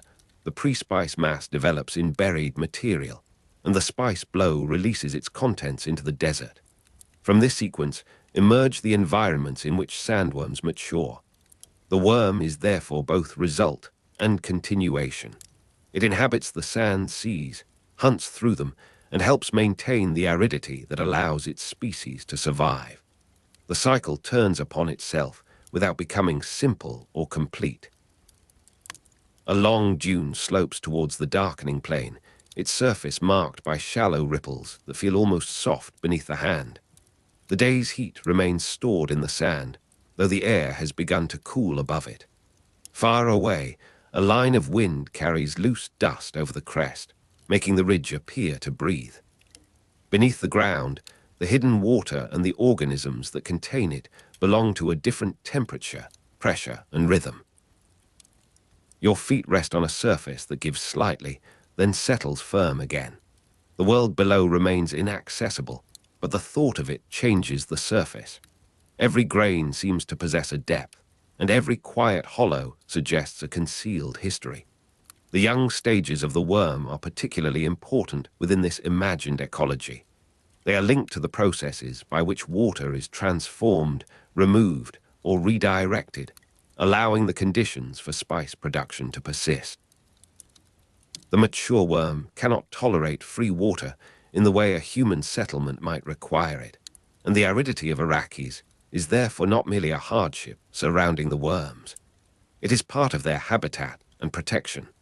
The early worm forms belong to the intermediate world between moisture and desert dryness, between small hidden organisms and the enormous animals seen crossing the dunes. Herbert's ecology makes these stages continuous. Water, spice, sand, and worms cannot be separated because each appears as a condition for the next. Night settles in the spaces between the dunes, leaving the upper slopes faintly silver beneath the stars. The sand has cooled along the exposed ridges, while sheltered hollows retain the memory of the day. There is little sound except the faint rubbing of grains moved by the wind and the occasional distant collapse of a bank. The spice blow site has become darker, its scattered material almost indistinguishable from the surrounding plain. Somewhere beyond the visible ridges, a worm may be moving through the sand, displacing the surface in a slow and immense line. The ground beneath your feet remains quiet, yet a muffled pressure seems to continue in the imagination, linking the open night with the buried work below. The mature sandworm is enormous compared with humans and vehicles, a moving body whose scale changes the meaning of distance. Its passage can make machines appear temporary and fragile, while a person beside it becomes almost indistinguishable from the grains. Yet size alone does not explain its importance. The mature worm is the largest visible expression of the cycle, not an isolated monster placed in an otherwise ordinary desert. It is connected to the juvenile forms, to the conditions created by sand trout, and to the production of melange. The sand sea is both its hunting ground and its ecological shelter. When the worm moves through the dunes, it enters a landscape already shaped by the hidden cycle that made its existence possible. A vast darkness seems to cross the horizon without approaching in any ordinary human manner. The dune crest rises and falls, then lifts again behind a movement too broad for the eye to measure. Sand pours down the slope in pale sheets, and the air trembles with a distant, muffled resonance.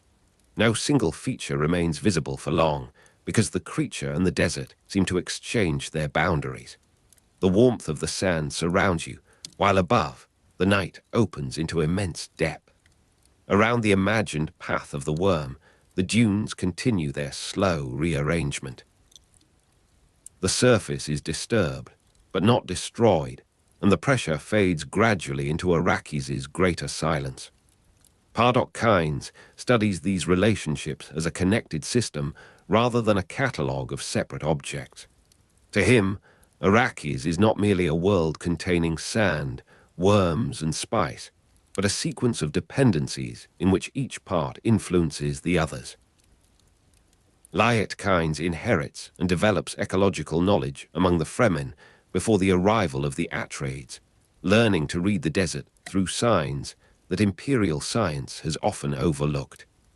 The Fremen understand aspects of the worm cycle that remain obscure to imperial industry.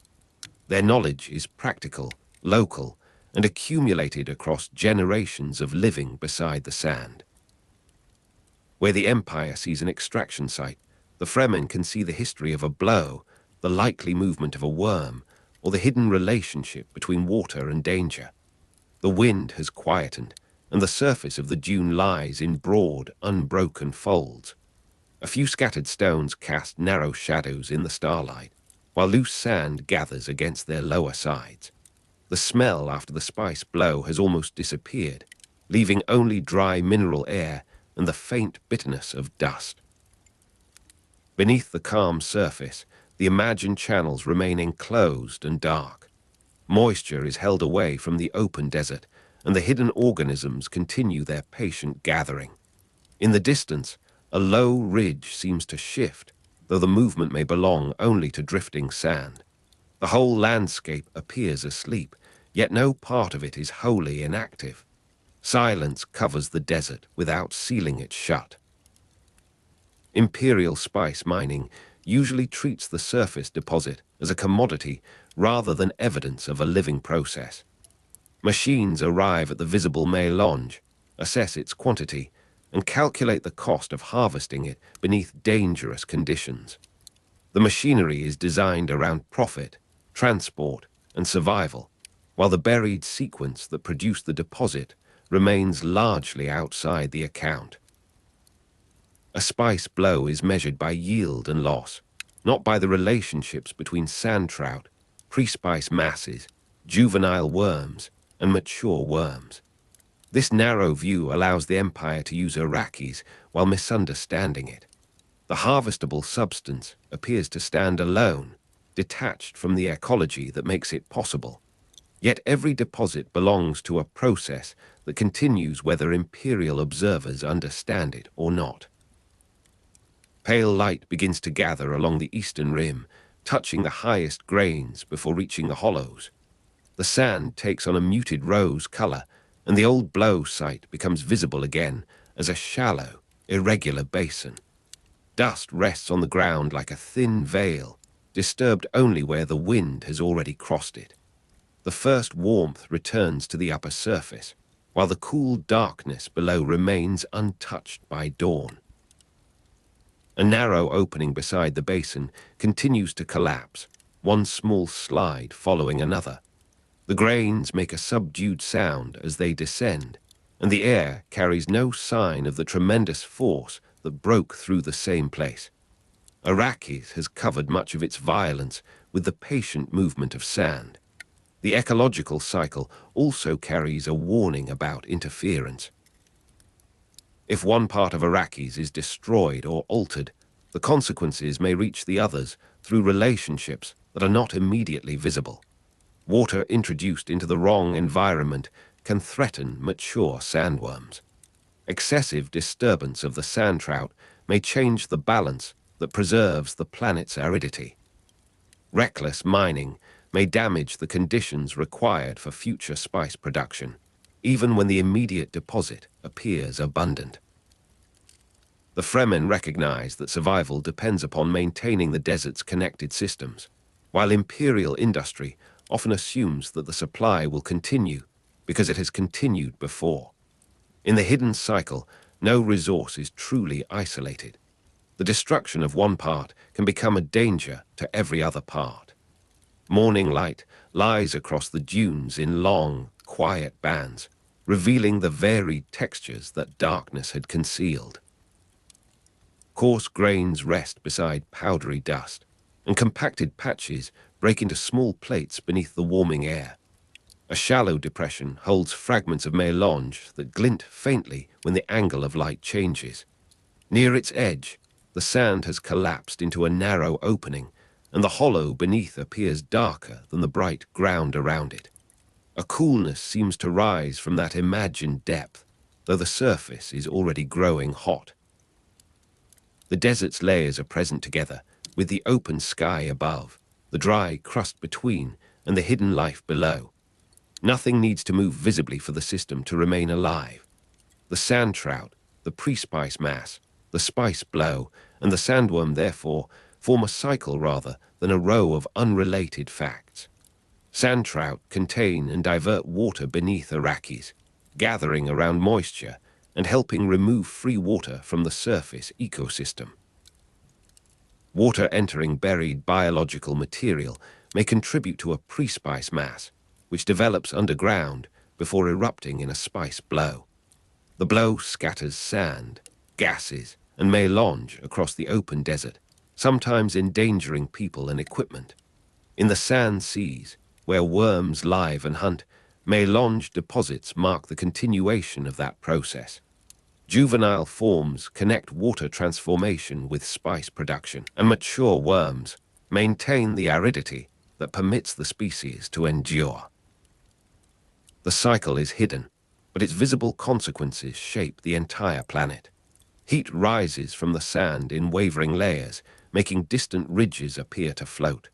The open desert is bright enough to erase small details, yet the ground close by remains richly varied. Fine grains gather in the folds of cloth and along the edges of tools. A dry wind moves across your face, carrying dust that settles lightly before being lifted again.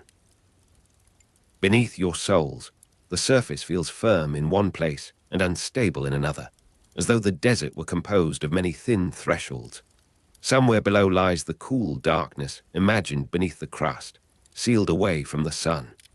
Above it, life proceeds under enormous brightness, with the invisible and the visible joined through pressure, moisture, and time.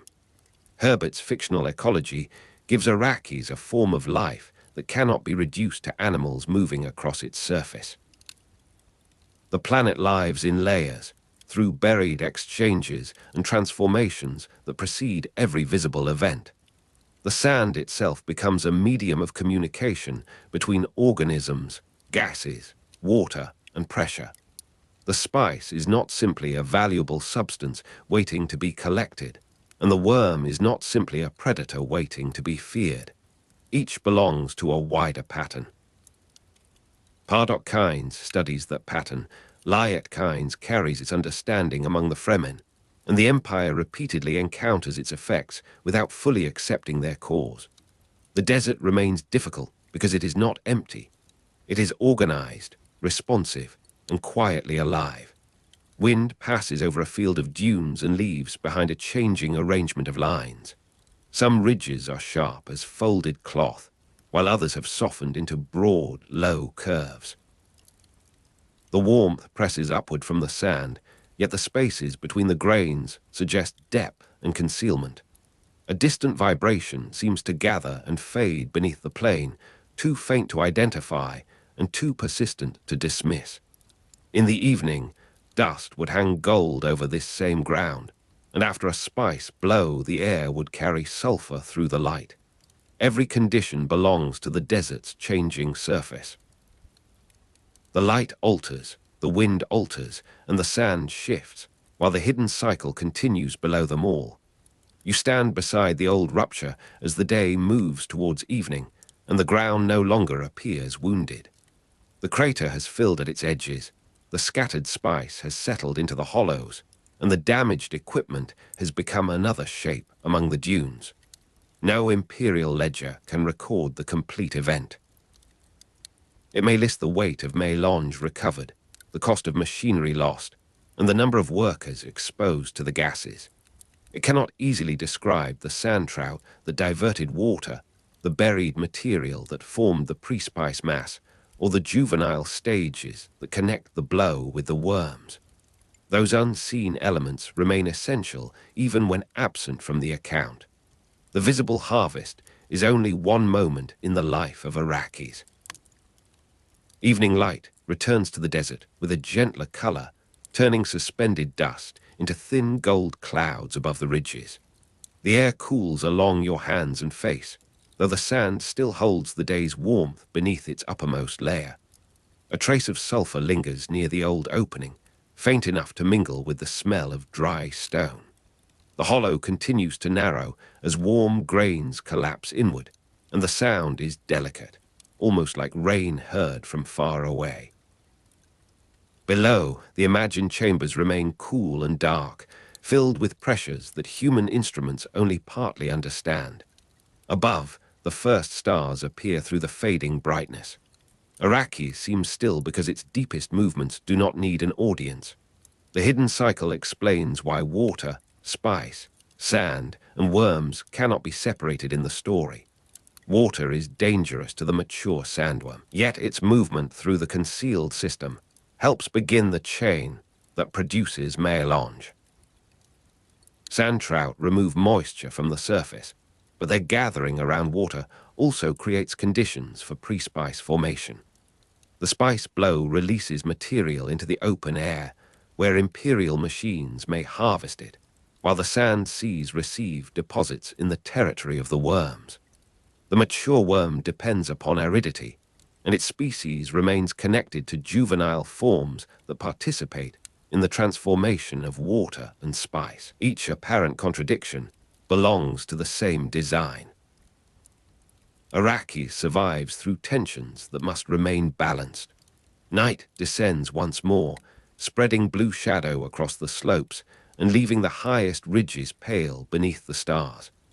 The old spice lies hidden among ordinary grains, and the basin becomes difficult to distinguish from every other shallow depression. A narrow opening remains visible for a little longer, its edges crumbling inward beneath the quiet movement of the sand. The surface cools, but somewhere below, moisture is still contained and redirected through the dark. A pressure rests beneath the desert, muffled and patient, as though the ground were holding a thought too deep for speech. Far away, a worm may pass beneath the plain, enormous compared with humans and vehicles, carrying the visible desert forward upon its hidden foundations. Arrakis is alive in layers, even when its surface seems still. The life of the planet is not confined to the great worm crossing the horizon, nor to the spice scattered after a violent blow, nor to the small sand trout hidden around moisture. It exists in the relation between them. Power Kynes studies this connected system, Liat Kynes develops its knowledge among the Fremen, and the Empire gathers its richest product while seeing only a fraction of the process.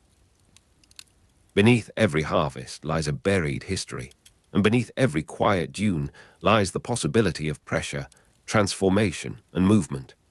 Water, sand, spice, and worms remain joined in the dark. The desert closes gently over its secrets, and the hidden cycle continues beneath the sand. You are crossing the open desert alone, placing each foot at an uneven interval, allowing one step to follow quickly and the next to linger. Your heel touches a sloping ridge, your toes settle into cooler sand, and your body moves with the careful uncertainty of wind-blown grass. No regular pattern continues for more than a few paces, because the desert carries vibration downwards into darkness, where something immense may be listening. The morning is pale above Arrakis, and the low sun turns every grain beside your boots into a minute point of copper. Sand shivers in small concentric ripples around each deliberate step, then gathers itself again beneath the dry breath of the wind. Far away, the dunes overlap in long, quiet folds, while nearer hollows retain the faint shadow of the night. You hear no bird, no running water, and no voice beyond the soft friction of cloth against cloth. The leather at your ankles has stiffened with salt, and the metal fittings of your stillsuit give a restrained creak whenever you bend. Your breath warms the fabric across your mouth, yet the air entering through the filter remains sharply cold. Above the emptiness, the sky is already becoming colorless, though the western horizon still holds a line of violet. Each irregular movement keeps your passage uncertain, and every pause allows the sand to become part of the silence again. The open desert does not offer an ordinary road, because beneath its surface lies the territory of a large and dangerous animal. You are not walking across empty ground, but over a living boundary whose depths remain hidden beneath the dunes. Among the Fremen, this knowledge is carried in the feet, the hips, and the patient discipline of refusing an easy rhythm. The people of Arrakis call the great creatures Shai-Hulud, a name spoken with reverence rather than casual curiosity. Outsiders often say worms, or sometimes makers, using simpler words for beings whose presence reaches into ecology, religion, travel, and war. On Arrakis, the sandworms are native to the planet, belonging to its deep history as completely as the dunes and the spice. You move onwards, and the dry surface closes over your tracks, as though the desert were already protecting what has passed across it. The breeze slides low along the ground, lifting threads of sand that brush your boots like cool, fine needles. A dark seam of shadow travels beside a dune, then disappears when the wind turns and loosens the ridge. The horizon trembles faintly in the heat, although dawn remains cold against your face and wrists. Some grains strike the hood with a quiet ticking, while others collect in the folds of your clothing. The smell of dust is almost absent, replaced by the mineral dryness of stone heated and cooled through countless nights. Your gloves are rough beneath your fingers. They seem softened by use, but their palms still firm enough for rope and hook. Nothing in the distance appears to move, yet the sand beneath your soles seems subtly alert. A long slope descends towards a basin, and the basin holds a shallow veil of powdered grit that shifts in narrow streams. You choose a path that bends without explanation, crossing your own earlier line before leaving it behind. The uneven cadence becomes a quiet conversation with the ground, composed of pauses, shortened strides, and sudden changes. Beyond the next rise, a vibration begins so faintly that it could be mistaken for a thought passing through the body. At first, the tremor is no more than pressure beneath your soles, a distant pulse that arrives and fades. You stop beside a broken shelf of rock, lowering your weight until the leather of your boots no longer presses firmly into the sand. The vibration returns, wider now, rolling beneath the basin in a slow, subterranean rumble. Fine grains leap beside your toes, settling in tiny circles, and a line of disturbed sand begins traveling across the flats. The movement does not resemble wind, because it advances against the wind and gathers strength beneath the surface. You turn your head towards the western ridge, where the pale horizon seems to thicken without changing color. The ground gives a mild shudder, followed by another, and then a broad disturbance passes through the desert like a shadow beneath cloth. Wormsine can appear as rippling sand before the creature surfaces, or as a widening field of broken, restless texture. The vibration is now audible through the air as well as perceptible through the sand, a low note without a clear beginning. You remain still while the basin rearranges itself in long, rippling bands, each running towards the same hidden center. The distant rumble deepens until it seems to occupy the entire desert, though no single direction can contain it. In the quiet before the worm rises, the world becomes almost weightless, with every small sound drawn beneath that enormous approaching pressure. A line of dune collapses inwards, releasing a pale cascade that runs down the slope and spreads across the basin. The sand there begins to swell, not sharply, but with the gradual force of something lifting a continent from below. Around you, the wind continues scraping over the ground, yet its thin sound cannot cover the deep movement beneath.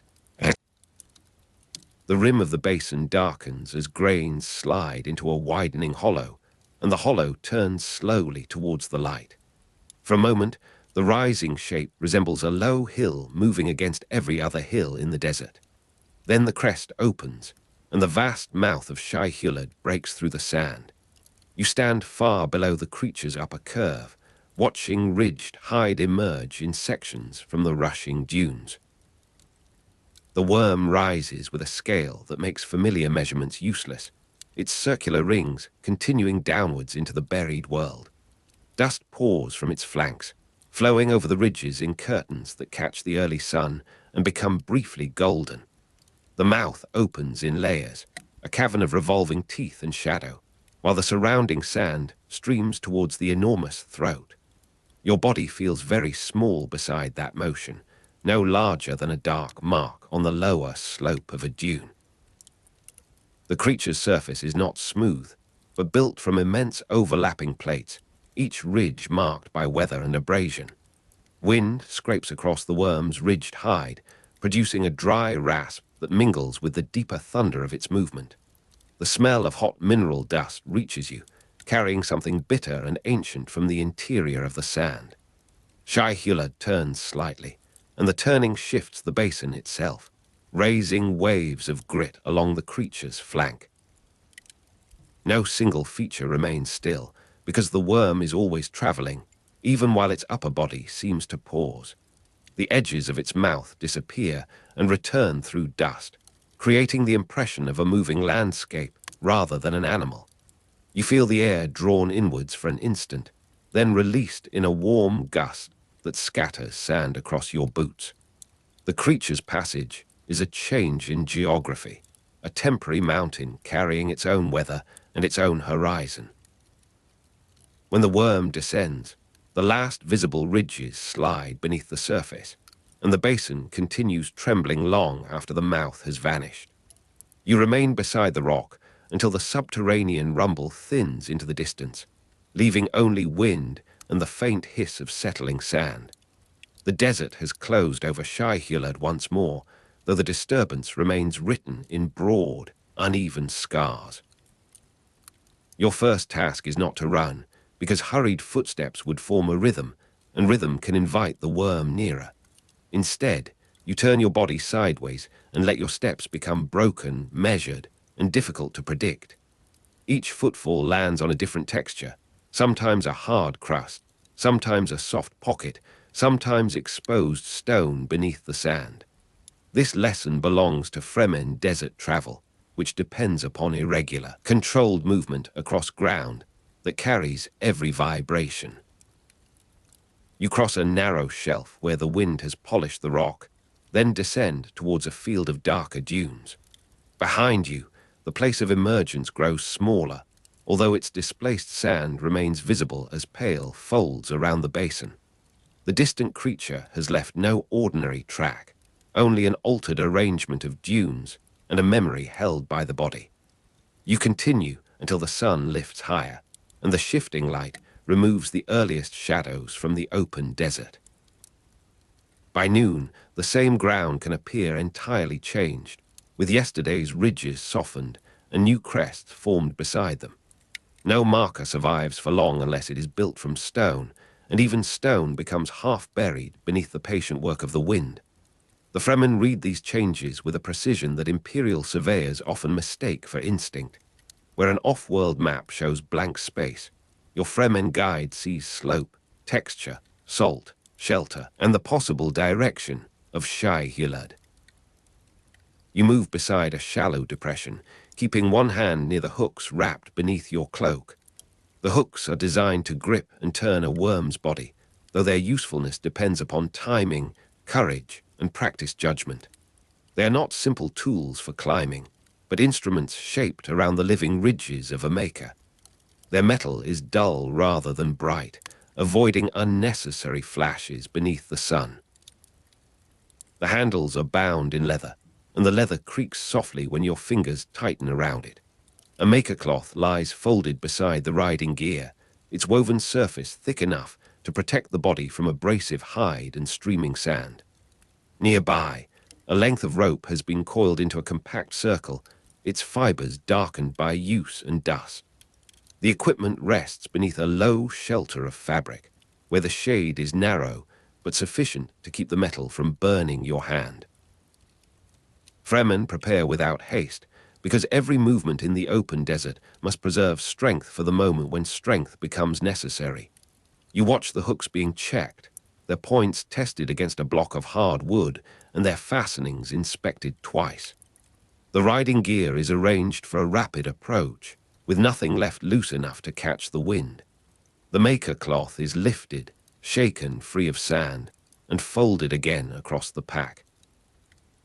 Leather and metal creak under strain as the bundles are secured, while the wind moves through the shelter with a low, papery sound.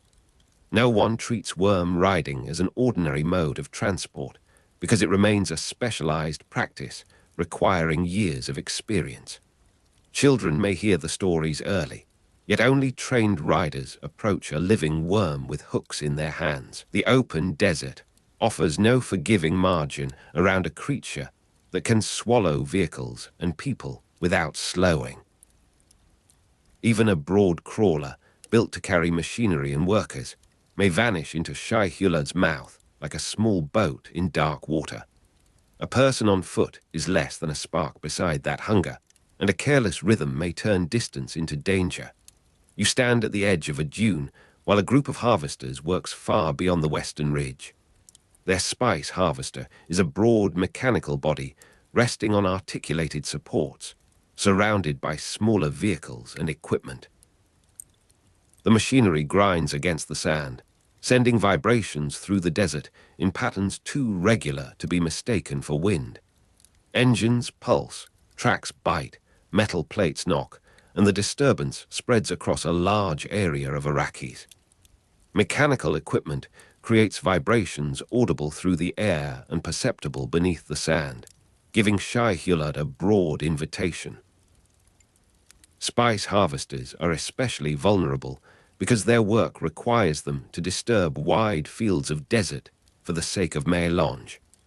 A carryall circles above the crawler, ready to lift the harvester if Wormsine appears, though rescue depends upon a narrow interval of time. The workers continue with the practiced urgency of people who understand that every minute brings profit and risk. Below, spiced dust lies in shallow seams, and the harvester's collectors draw it inwards with a harsh mechanical rasp. The desert around the machine trembles in a repeating pattern, steady enough to travel deep beneath the surface. At first, the workers see nothing but a soft folding of sand beyond the crawler's eastern flank. Then the surface begins to ripple in concentric lines, each ring widening through the spice field. Wormsine moves across the ground like a shadow without a body, disturbing the sand long before the animal becomes visible. A driver turns the crawler, but its heavy machinery cannot change direction quickly enough to escape the approaching disturbance. The carryall descends, its engines adding another layer of vibration and making the desert seem suddenly crowded with noise. You hear the deep subterranean rumble beneath the engines, a slower sound, continuing below every mechanical note. The spice harvester shudders on its supports, and loose fragments of dust leap from its upper platforms. A broad ridge rises beyond the machine, collapses, and rises again closer to the workers.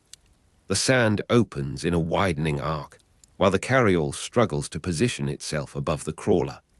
For an instant, the whole harvesting operation appears suspended between industry and the ancient animal beneath it. Then Shai-Hulud surfaces, and the scale of the machine becomes clear only as a measure of what may be consumed. The worm's mouth rises beside the harvester, teeth turning through clouds of dust and fragments of metal. The crawler slides towards the opening, its supports breaking one after another beneath the pull of shifting sand. People run across the deck, but the ground itself moves beneath them, making every direction uncertain. A carryall drops a cable, and the cable swings uselessly through the dust while the worm's body turns below. The harvester disappears in stages, first its forward collectors, then its central platform, and finally the tall machinery mounted above it. Shai-Hulud closes around the vehicle, and the desert swallows the remaining engines into a roar of grit and metal. The worm passes beneath the carryall, lifting it abruptly before the aircraft rises away into clearer air. What remains is a broad hollow filled with broken supports, spiced dust, and the slow collapse of surrounding dunes. The Fremen regard this danger with respect, while the Imperial government understands the worms chiefly as a military and industrial hazard. For the Empire, a maker threatens equipment, supply lines, extraction schedules, and control of valuable territory. For the Fremen, Shai-Hulud is dangerous, sacred, necessary, and woven into the continuity of Arrakis. The same creature that destroys a harvester can carry trained desert people across distances that armies struggle to cross. You return to the shelter at evening when the heat withdraws from the rocks and the first cold begins gathering. The hooks are laid beside the maker cloth, each object marked by dust, but still ready for another journey. The riders speak quietly about the worm's direction, the quality of its movement, and the timing required for approach. Their knowledge gives the Fremen a mobility that Imperial forces struggle to match, especially in the deep desert beyond reliable roads. Before Paul Atreides, the deep desert remains largely beyond direct Imperial control, despite maps, patrols, and official claims of authority. The Empire can hold stations, protect harvests, and move troops along selected routes, yet the interior belongs to sand and worm. A Fremen group can cross ground that delays vehicles and confounds soldiers, moving through the terrain with little visible equipment. Experienced riders may call a maker, approach its rising flank, and place hooks into the ridges with astonishing precision. A fold of maker cloth protects the body, while the hooks are worked into position, turning the animal's movement into a route. The first rider secures a place, the next prepares a second grip, and the worm begins lifting above the sand. Each hook opens a section of the worm's outer body, preventing the exposed surface from sinking back beneath the abrasive dunes. The creature turns away from the open section, and the rider uses that turn to guide its direction. Wind strikes the raised hide, carrying sand across the rider's clothing and into the folds of their gloves. Leather and metal creak under strain as the gear takes the force of the moving body. The worm does not become tame, because reverence does not mean possession, and a maker remains vast, powerful, and free. Riding is an agreement made through skill, balance, and knowledge of the creature's movements. The worm carries the Fremen across the desert, while the Fremen avoid harming the body that carries them. From the back of Shai-Hulud, distant dunes pass in long, shifting sequences, and the horizon seems to draw nearer. The journey can cover large distances quickly, crossing regions that would require many hours of cautious foot travel. Only experienced Fremen undertake such crossings, since the practice demands specialized knowledge rather than mere bravery. You feel the ridges rising and falling beneath the cloth, each movement transmitted through bone, rope, leather, and metal. The air is colder at height, and the desert wind presses steadily against your face. Below, the sand streams backwards in pale ribbons, broken by shadows that reveal the worm's immense forward motion. The sunset begins gathering on the western side of the sky, staining the dunes with muted copper and rose. The worm travels beneath the spreading color, its upper body a dark, moving ridge between the light and the ground. No ordinary road could offer this view, and no imperial vehicle could cross the same country with comparable freedom. The Fremen's knowledge of worms becomes a form of geography, turning the animal's body into a path through its own territory. Where imperial forces depend upon machines, fuel, maps, and guarded stations, the desert people depend upon memory, rhythm, and the makers. Their mobility does not remove danger, but places danger within a larger understanding of the planet. The worm's passage joins travel with ecology, warfare with reverence, and human movement with the hidden life of Arrakis. You descend from the animal before darkness becomes complete, allowing it to continue alone towards the far dunes. The hooks are removed carefully, and the opened ridges close as the worm turns away from the gathered Fremen. Its body slides beneath the surface in a long, gradual motion, leaving only a broad wake of collapsing sand. The desert accepts the worm's weight, and the ripples spread outwards until they become indistinguishable from ordinary wind. Across Arrakis, Shai-Hulud avoids bodies of open water, remaining bound to the dry conditions that sustain its life cycle. This makes large-scale alteration of Arrakis' water balance a dangerous prospect, because water threatens the creatures inhabiting the deep sand. Imperial plans for changing the planet therefore carry consequences beyond agriculture, settlement, or political administration. To drown the desert would be to endanger the worms, disturb the spice, and sever the ecological continuity holding the planet together.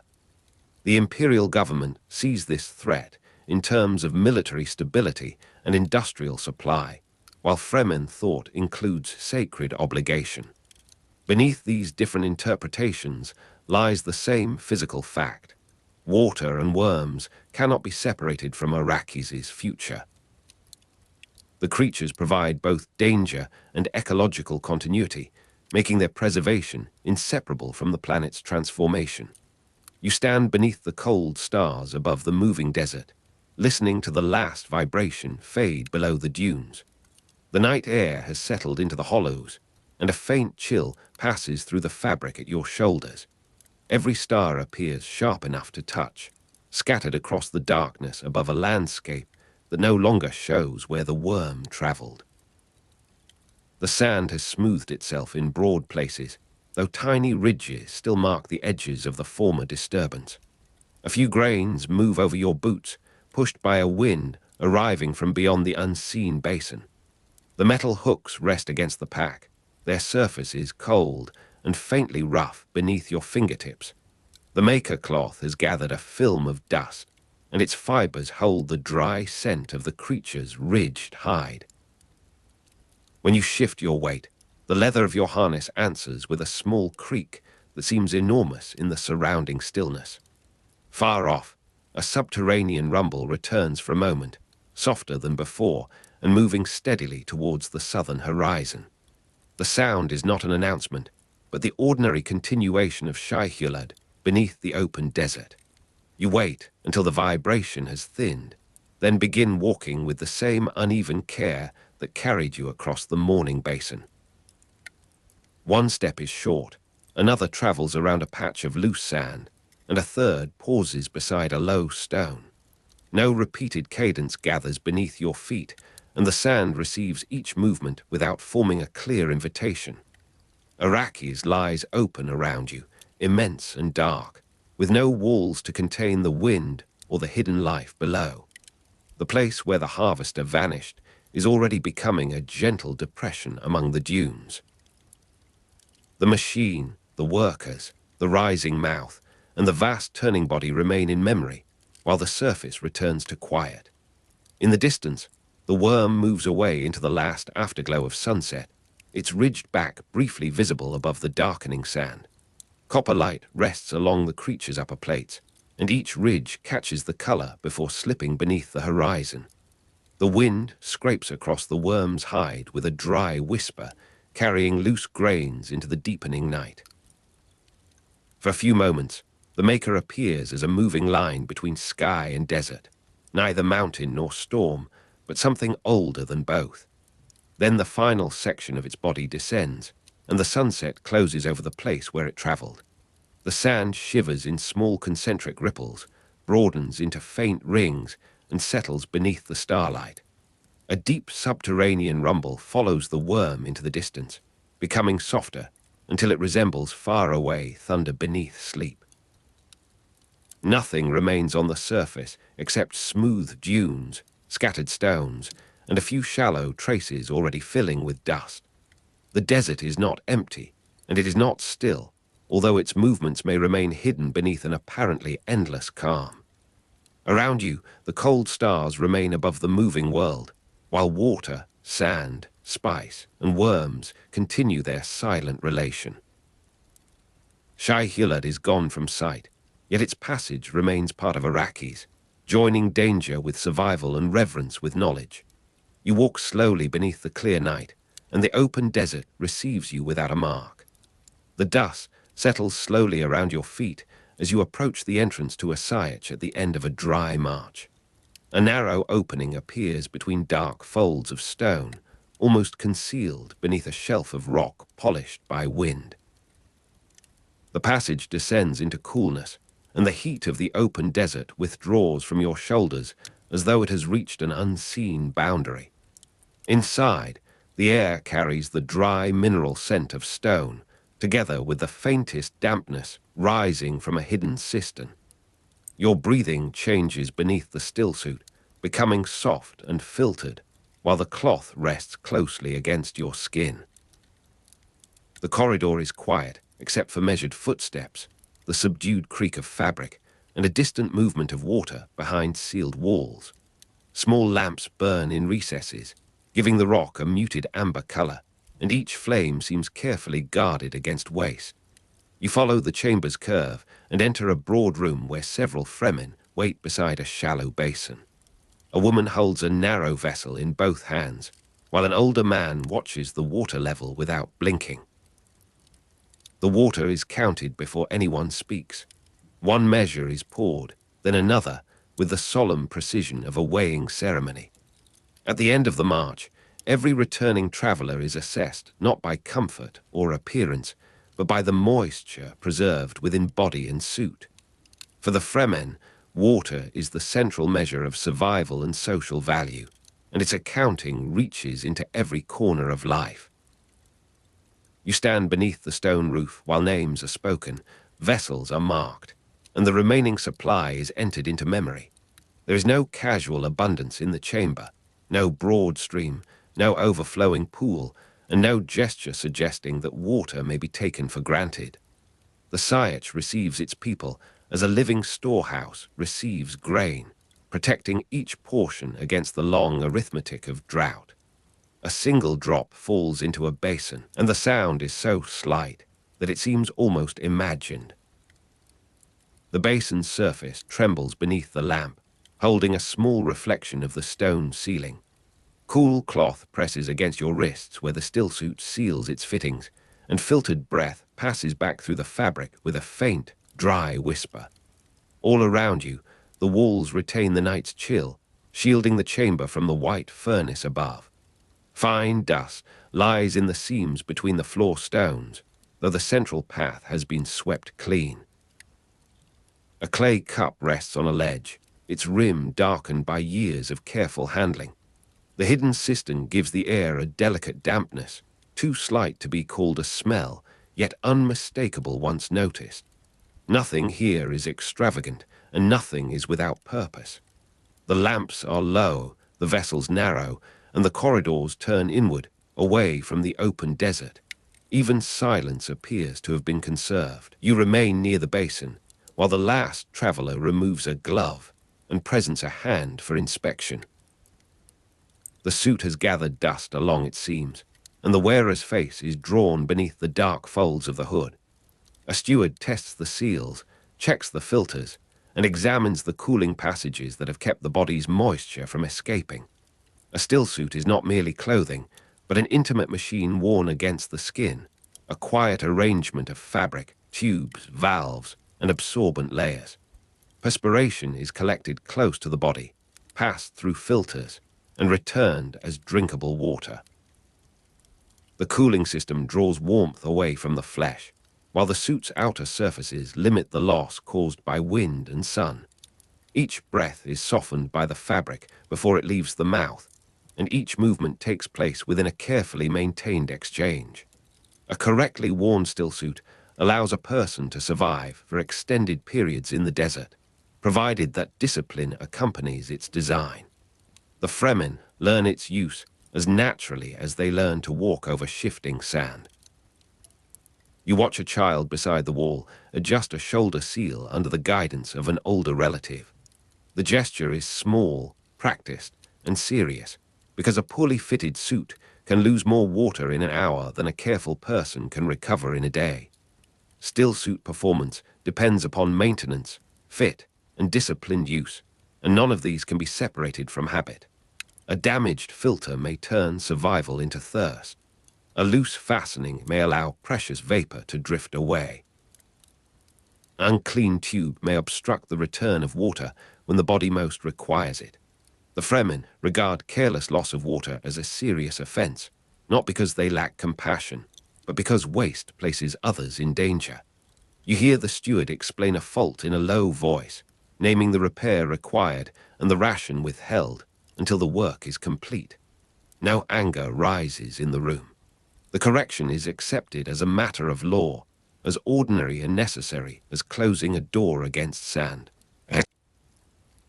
Your own suit feels close around the ribs, and the cool inner cloth rests against your skin like a second, patient surface. Filtered breath returns with a faint warmth, carrying the quiet rhythm of your own body through the machine. A narrow tube bends beneath your jaw and disappears beneath the collar. Tiny valves answer each movement with almost inaudible clicks.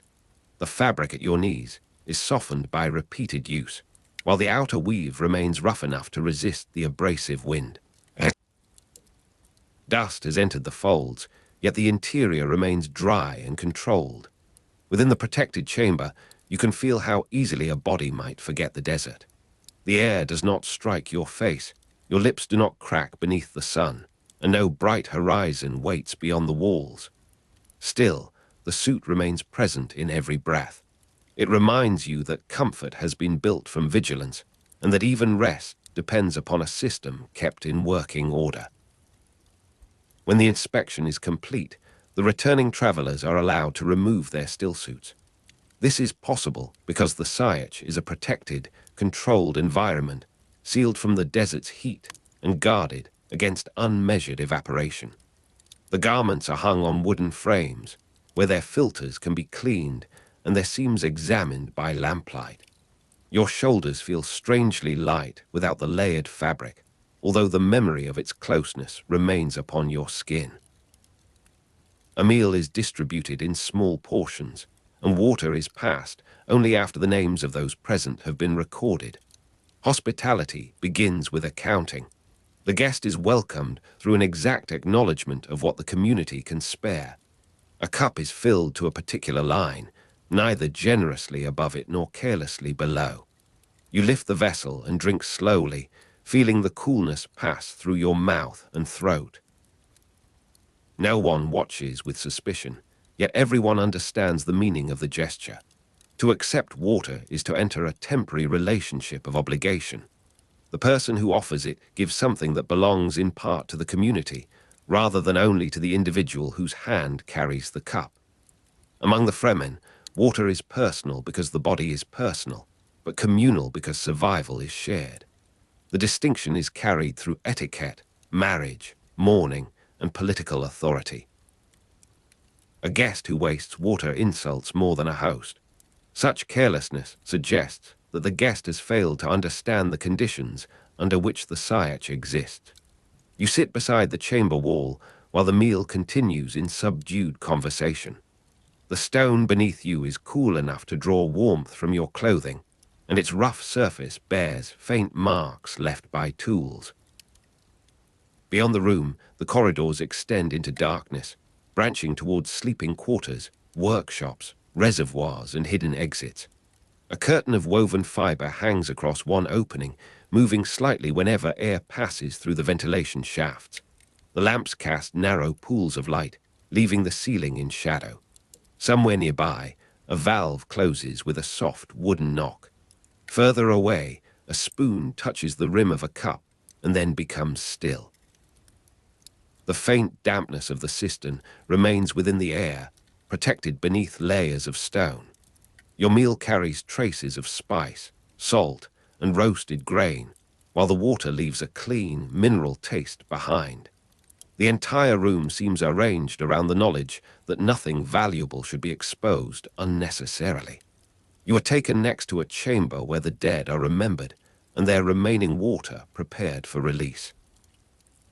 There is no separation between grief and practical necessity because the desert refuses to make such distinctions. The body may be mourned, named, washed, and spoken over, yet it may also be processed for the bodily water still contained within it. This practice is not treated as desecration by the Fremen. The water of the dead returns to the living community, preserving something of the person within those who remain. Formal rituals surround the transfer and release of water, giving order to an act that might otherwise seem cold. A vessel is cleansed, a name is repeated, a portion is assigned to the dead person's family, while another portion enters the common store. The arrangement varies with circumstance, but the principle remains constant. Water does not disappear when a Fremen dies. It passes through ceremony into another form of belonging. You stand at the edge of the chamber as the ritual begins. The walls are darker here, and a narrow channel has been cut into the floor to guide any spill towards a sealed container. A cloth covering lies folded beside a stone table, its surface worn smooth by many careful washings. The lamps have been shielded so that their heat cannot disturb the room's measured coolness. Every object rests within easy reach, yet nothing has been placed without thought. The air is dry near the doorway and slightly softer farther within. A quiet current moves through the ventilation shaft, carrying traces of dust from the deeper passages. On a shelf, a small cup waits beneath a cloth, reserved for the final portion of water. The solemnity of the room does not depend upon silence alone, but upon the precision of every movement. You hear the dead person's name spoken once, and then again as the vessel is lifted. The living watch without display. There is sorrow in their stillness, though it is held within the same discipline that governs hunger and thirst. The transferred water is marked according to kinship and custom. A person's water has traveled with that person through childhood, work, marriage, conflict, and old age. At death, it becomes evidence of a life that was never entirely private. The Fremen measure grief by words, memory, and the care given to what the body leaves behind. Mourning, therefore, joins the intimate with the political. A family may receive honor through the amount preserved, while a knave may strengthen authority by controlling the reservoir into which the water passes. The dead are present in the community's stores, and those stores are present in every decision made afterwards. You return with the others towards the deeper cisterns, where generations of patience have gathered beneath the rock. The reservoirs lie behind several passages, each concealed by bends, false walls, and doors that appear to belong to another chamber. Siaches are organized around concealment, shelter, and the protection of stored moisture, because an exposed reservoir would invite attack as surely as an unguarded grain store. Some cisterns are small, serving a household or a working group. Others are vast enough to hold the memory of many seasons, carefully sealed against seepage and evaporation. Stone ledges record quantities in marks known to the water masters. The oldest signs have been renewed so many times that their original cuts are no longer visible. You pass beneath a low arch and enter a chamber where the ceiling disappears into darkness. There, the water is not displayed, but sensed through the stone. The faint dampness of the hidden cistern surrounds you, cool against your face after the dryness of the outer corridors. A hand rests upon the wall, and the gesture is almost reverent. This reservoir represents generations of patience, each measure gathered from bodies, plants, wind, and rare places where moisture survives beneath the sand.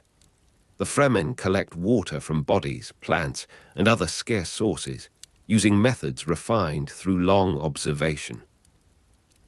They know which roots hold a little moisture, which leaves may be pressed without killing the plant, and which sheltered hollows gather condensation before dawn.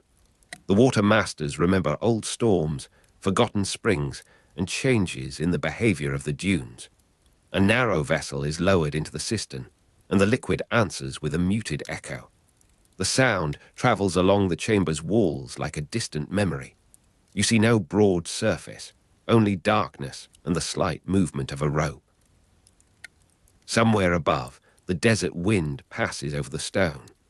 Below it, the reservoir waits in silence, protected by law and by the willingness of many people to deny themselves immediate comfort. A watermaster explains that the community's stores are divided into several kinds. Some portions are reserved for ordinary use, some for emergencies, and some for ceremonies whose dates are remembered across generations. Water for marriage is measured differently from water for travel. Water for mourning carries a different obligation from water for trade. Political authority depends partly upon the ability to guard these divisions without confusion or favor. A knave may command men in battle, yet authority fails if the cisterns are neglected. Leadership is therefore visible in courage, but tested in preservation. You hear the names of old leaders attached to chambers, channels, and sealed jars. Their reputations have become part of the architecture. A corridor bends towards a smaller store where clay containers stand in carefully numbered rows. Each jar is capped with waxed material, and each seal bears the mark of a family, a work group, or the common council. No one opens a vessel casually. The seal is broken only after the purpose has been stated and acknowledged. In this way, the reservoir remains more than a supply. It becomes an archive of trust, binding one generation to the next through decisions made in scarcity.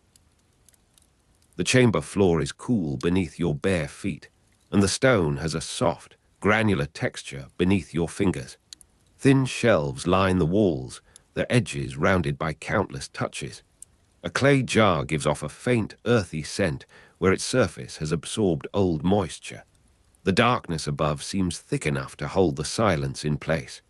A single lamp rests inside a metal cage, its flame steady despite the movement of air. The cistern itself is hidden behind a sealed panel, leaving only a narrow inspection opening. Through that opening comes the subdued smell of minerals and damp stone.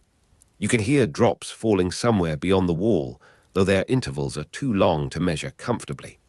Each sound suggests distance, depth, and time. The Fremen imagine a greener Arrakis, but the vision is carried carefully, like a fragile vessel across rough ground.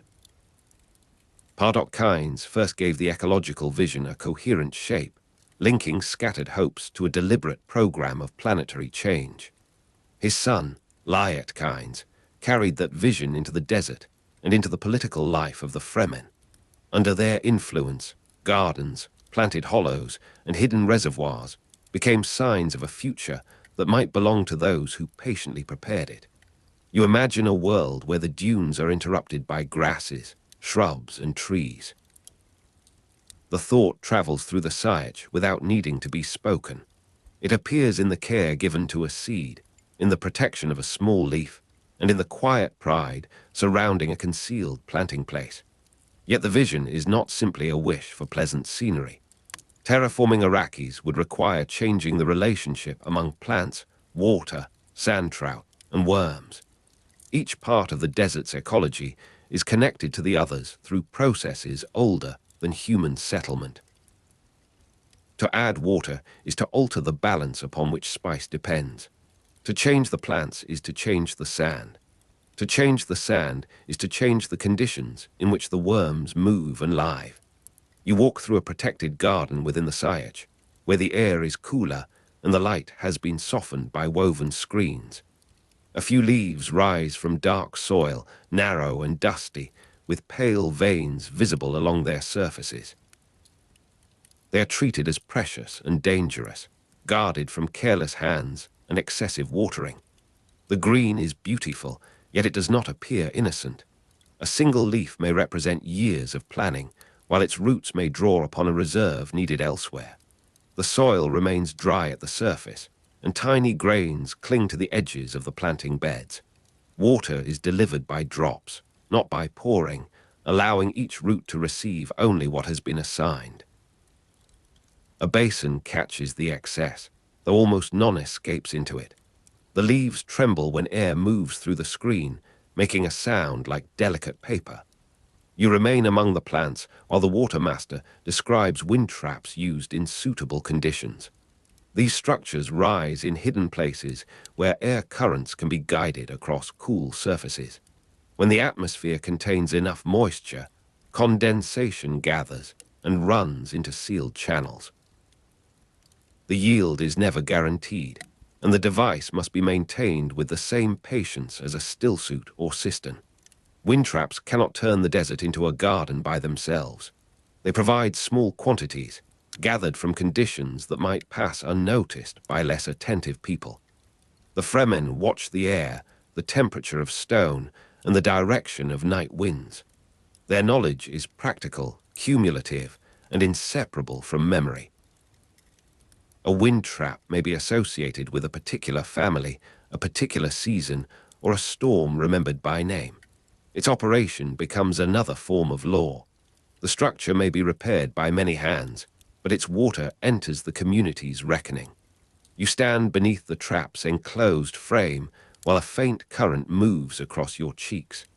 The surface above you is cool and slightly rough, carrying a film of fine dust. Tiny beads of moisture gather along a channel and slide downward at patient intervals. Each bead catches the dim light before disappearing into a covered pipe. The sound is almost absent, no louder than a thread passing through fabric. Outside, the desert remains broad and dry, its sand shifting beneath the stars. Inside the wind trap, the air feels subtly different, softened by the small exchange taking place around you. A leaf from the garden rests on a nearby ledge, green against the brown stone. Its color seems vivid enough to be a warning. The plant has received water, and the air has yielded water, yet both gifts remain limited. The contrast between imperial extraction and Fremen conservation is one of the defining tensions before Paul's arrival. In imperial towns, water is more visible, more easily purchased, and more closely associated with imported goods and public display. Merchants can afford gardens that would seem extravagant in the deep desert. Officials drink from vessels brought across interstellar routes, and the presence of water becomes an announcement of status. The town streets carry other signs of wealth as well, including polished stone, decorated fountains, and greenery maintained for appearance. Beyond those walls, the Fremen protect a single drop with an attention that may appear severe to outsiders. The difference is not merely economic. Imperial authority assumes that resources can be extracted, transported, and replaced. Fremen society assumes that every resource must be preserved because replacement is uncertain and often impossible. You leave the hidden garden and enter a corridor that leads towards the outer chambers. The stone grows warmer as you approach the surface, and grains of sand appear beneath the door seams. A draft moves through the passage, carrying the dry scent of open ground. From the town beyond the Sayach, faint sounds reach you through layers of rock. There is a distant engine, a closing gate, and the low murmur of people conducting trade. The protected corridors remain dim and cool, while the world outside holds brighter lamps and broader spaces. Between those worlds lies a difference in expectation. One treats water as a commodity that can signify refinement. The other treats water as memory, obligation, and law. You cross a chamber where two families are preparing the formal exchange connected with a marriage. The ceremony does not begin with ornament, music, or a public display of wealth. It begins with water, measured and acknowledged by representatives of both households. Each family contributes according to its capacity, history, and standing within the Sayach. The transfer is witnessed because marriage joins more than two people. It connects water rights, work, protection, descent, and future responsibility. A vessel passes from one hand to another, and the names of those who gathered its contents are recited. The water has come from several sources, including bodily recovery, plants, wind traps, and ancient stores. No single person can claim complete ownership of it. The union creates a new relation between families and between reservoirs. You watch the vessel move beneath the muted lamps, its dark surface steady despite the hands around it. The clay is warm on the outside and cool within. A narrow line has been painted around the neck to show the approved level. Nothing spills as the vessel is carried. The room is scented faintly with dust, stone, and the dry fibers of woven clothing. A child sits near a wall, listening without moving. Another person closes a valve beyond the chamber, and the sound fades into the corridors. Marriage appears here as a careful joining of obligations, held together by the material fact of water. The ceremony ends without applause. The vessel is placed beside the community record, and the room returns to its ordinary quiet. You travel again into the desert, where the stillsuit becomes necessary from the moment the Sayach door opens. The garment is drawn close around your body, and every seal is tested before the first step onto the sand. A hood covers your head, limiting the brightness and keeping the air within a controlled passage. Your mouth meets the filter, and the breath returning to you carries the faint warmth of your own lungs. The suit's inner cloth gathers moisture almost imperceptibly, preserving what the body would otherwise lose to the dry wind. The dunes rise around you in long, pale ridges, and the surface shifts beneath each cautious footfall. You move with the rhythm taught by the Fremen, reducing the disturbance that might announce your presence. Water discipline shapes movement as surely as it shapes speech. A careless stride wastes energy, produces unnecessary heat, and may loosen a seal. A careless gesture may release moisture into the open air.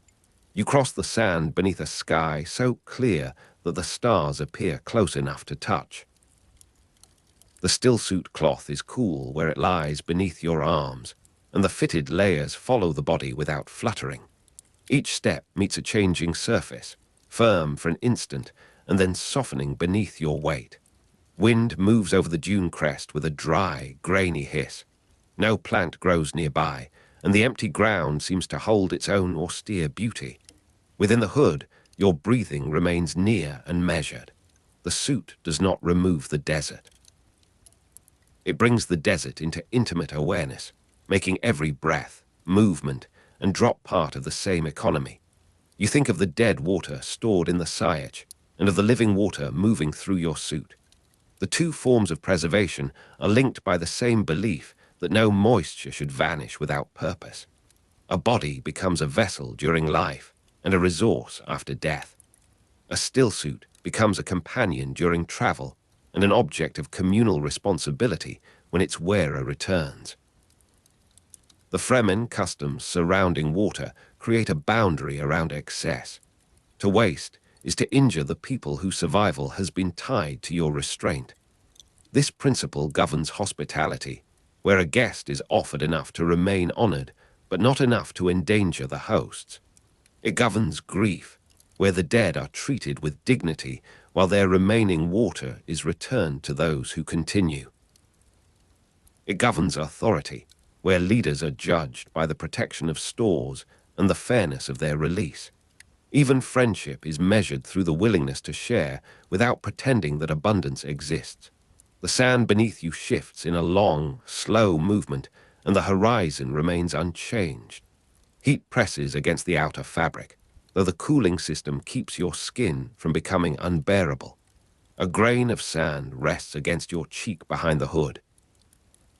The taste of filtered breath is faintly metallic, then dry again. Your gloves are worn smooth at the fingertips, and the seams of the palms carry traces of old repairs. Far away, a ridge darkens as the sun lowers. The open space offers no shelter, yet your suit makes a narrow, private shelter around the body. That shelter depends upon care. Its safety is neither automatic nor permanent. You return towards the Sayach as evening gathers, and the outer guards signal from a shelf of rock. The entrance is opened only after the signs have been answered. Inside, your water is inspected again, not because the people doubt you, but because the community must know what has returned. A steward removes the collection tube and empties its contents into a marked container. The amount is recorded beside your name. Your suit is examined for leaks, and the filters are set aside for cleaning. The process is ordinary, yet its seriousness gives the entire return a ceremonial character.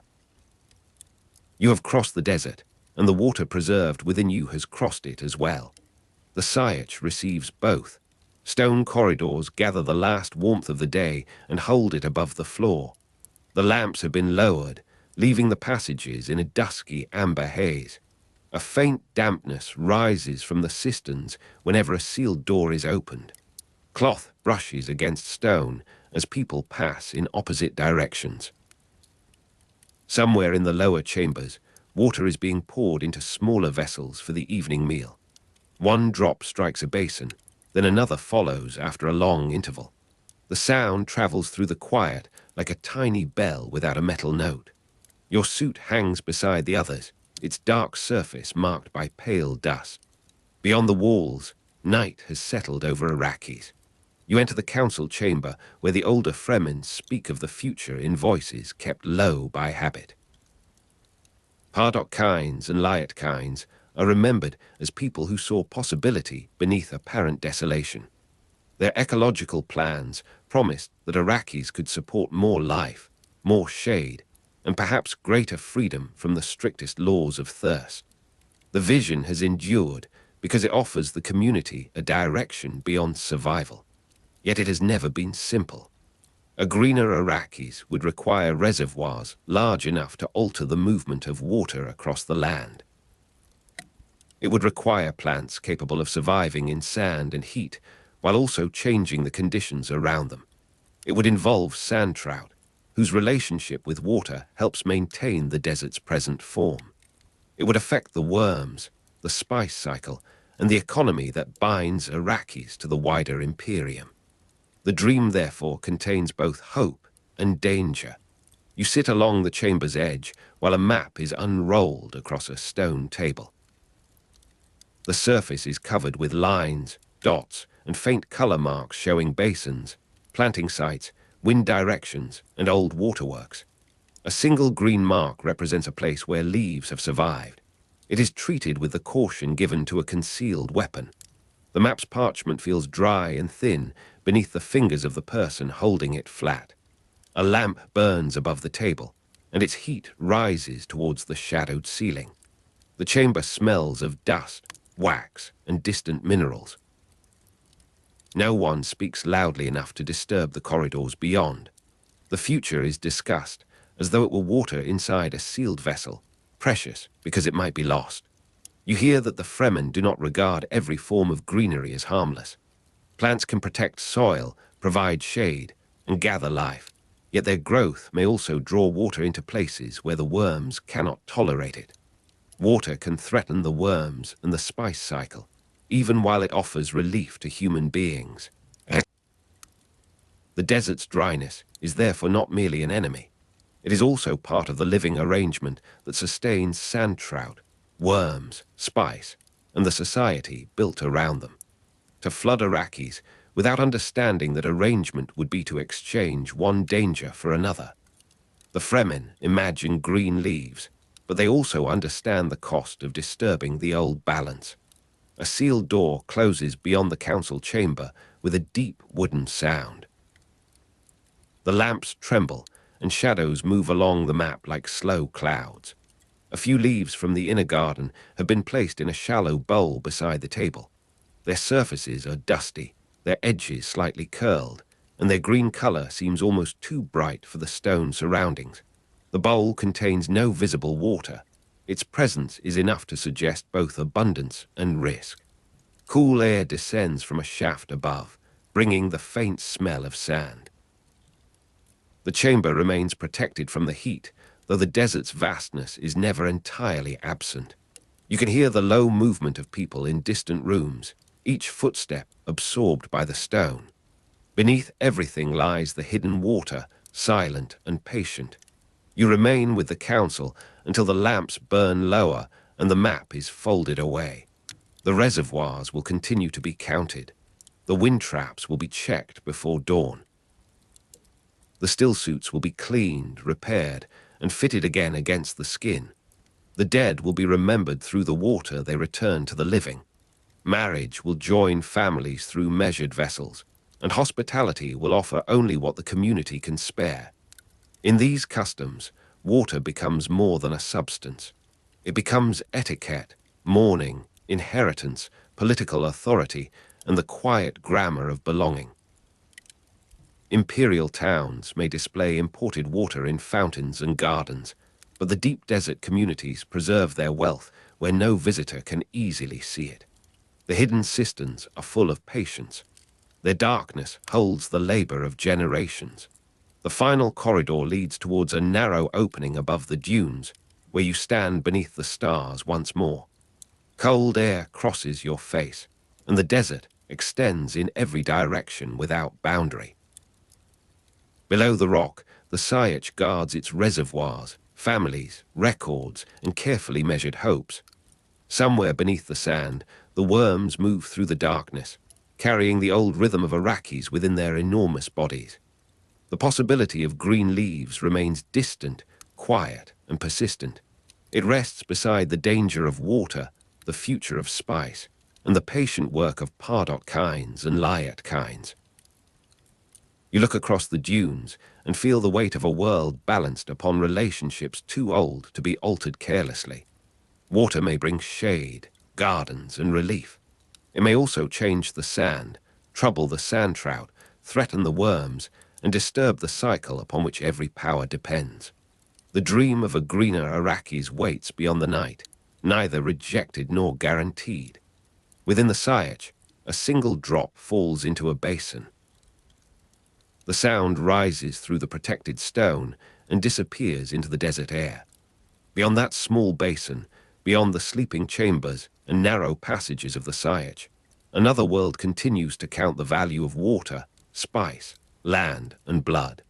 You leave the sheltered, cavern-in imagination, moving upward through stone until the desert opens beneath the stars. Far away, in a cool imperial office, Arrakis has become a collection of figures written in careful columns. Ink dries beside spice accounts. A clerk sits beneath a shaded lamp, with a ledger open before him and several sealed reports arranged at his elbow. The pages carry dates, quotas, estimates, losses, deliveries, and the names of noble houses whose fortunes rise and fall according to the harvest of a distant world. Through the high windows, cool marble halls extend towards quiet courtyards, and the air holds none of the dust that settles upon Arrakis. You can imagine the clerk turning a page while the planet waits beneath its moonlit sky, reduced to totals and percentages, measured by the weight of melange leaving its surface. The Imperium before Paul is organized around an emperor, the Landsraad, and powerful noble houses. You see the emperor at the center of this arrangement, not ruling every street or settlement directly, but holding authority through relationships among the great houses. The Landsraad gives those houses a common political body, a place where claims, rivalries, alliances, and grievances can be balanced against one another. House Atreides and House Harkonnen stand among the great houses associated with Arrakis, their names already connected to the planet before Paul Atreides arrives. In the Imperial office, these names appear beside figures that seem orderly, although the forces behind them are not orderly at all. A sealed cargo container rests in a dim receiving chamber, smelling faintly of melange. Its surface is dark, smooth and cold beneath the gloved hand of an attendant. Small markings indicate its origin, its weight, its destination, and the authority under which it has been sealed. The container has traveled from the desert through guarded depots and across the machinery of distant commerce. Somewhere within it, the spice lies in a dry, precious mass, carrying the warm odor of cinnamon, dust, and something less easily named. You stand beside the container while footsteps pass over polished stone, and the faint scent of Arrakis remains enclosed within metal, far from the night wind moving over an unlit sea of sand. You follow one shipment from the open desert towards the markets of the Imperium. First, harvesters gather the spice beneath a sky of pale heat, watching for signs that warn of approaching worms. Then ground crews carry the collected melange to processing stations, where its quality is examined and its quantity entered into a report. Merchants purchase contracts connected to the shipment, while transport officials assign it a place among other valuable cargoes. A guild vessel waits beyond the atmosphere, and the spice passes into its holds beneath seals representing wealth, urgency, and political protection. The vibration of a guild vessel preparing to depart moves through the deck. You feel it in the soles of your feet, a low and continuous trembling that travels through metal, stone, and bone. Outside the port, lights shine along the landing fields, while beyond them the desert lies in darkness, immense and unbroken. Men and women move quietly around the cargo, checking seals and instruments beneath lamps that cast narrow circles upon the ground. The vessel gathers power without haste, although every hour carries a cost. Within its containers, the fragrance of melange is faint, and the cold machinery around it seems almost to hold its breath. The shipment leaves Arrakis aboard a guild vessel and enters the network upon which interstellar commerce depends. You imagine the spice moving towards merchants on distant planets, noble accounts, industrial contracts, medical stores, and private fortunes. CHOAM provides the commercial framework through which major commodities and profits are managed, giving the great houses shares and interests in the business of the Imperium. A shipment of spice, therefore, belongs to more than one place. Its origin lies in Arrakis, yet its consequences appear in account rooms, marketplaces, palaces, clinics, and transport schedules separated by enormous distances. The vessel's interior glows with muted lamps, and the cargo decks remain cool despite the heat beyond the hull. Metal panels carry the soft sheen of repeated cleaning, while sealed doors divide one section from another. You walk beside a row of containers, hearing the steady hum of ventilation and the occasional movement of machinery beneath the floor. A navigator's chamber lies somewhere ahead, quiet behind layers of protection, and the familiar smell of melange has become part of the ship's air. Through a small observation port, stars remain fixed against blackness. The ship has not yet departed completely, but Arrakis is already becoming a memory of dust, numbers, and scent. Spice revenues make Arrakis one of the most profitable holdings in the Imperium. You see noble houses holding shares through CHOAM, receiving returns that depend upon uninterrupted extraction and reliable transport. A house may never set foot upon the planet, yet its treasury may be shaped by the harvest gathered there. Merchants calculate margins, officials compare quotas, and accountants place distant wealth into columns that appear calm upon the page. Beneath those figures lies an unstable dependence. The wealth of many planets rests upon a substance drawn from one difficult world, and the prosperity of the Imperium therefore carries the shape of Arrakis. The marble floor beneath you is pale enough to reflect the lamps, though a trace of dust has gathered in one corner. The dust has entered through a doorway opened for a courier, arriving from a world of sand into a palace built of polished stone. It lies in a thin crescent beside the wall, almost invisible until the light reaches it. You hear the quiet scrape of a pen across parchment and the distant closing of a heavy door. Somewhere in the building, an official reads a report concerning harvest totals. Somewhere farther away, a sealed container waits beneath guard. The desert has crossed the threshold without permission, carried in upon clothing, boots, and memory. The Harkonnen administration treats Arrakis as an extractive possession, with attention fixed upon quotas, profit, and the movement of spice from ground to warehouse. You stand within that system as a witness to its methods, seeing surveyors mark productive regions and contractors measure the labor required to reach them. Imperial officials and contractors often understand Arrakis through ledgers, quotas, surveys, and military reports. The living complexity of the planet becomes secondary to the demands of production. Harsh treatment of the local population accompanies this arrangement, because the Harkonnen regime values obedience as a condition of profit and sees resistance as an obstacle to be removed. A narrow office smells of ink, hot metal, and old parchment. Maps cover one wall, although many areas have been left blank or filled with cautious symbols. A table supports rolled surveys, weather instruments, military reports, and a metal cup in which the water has already grown warm.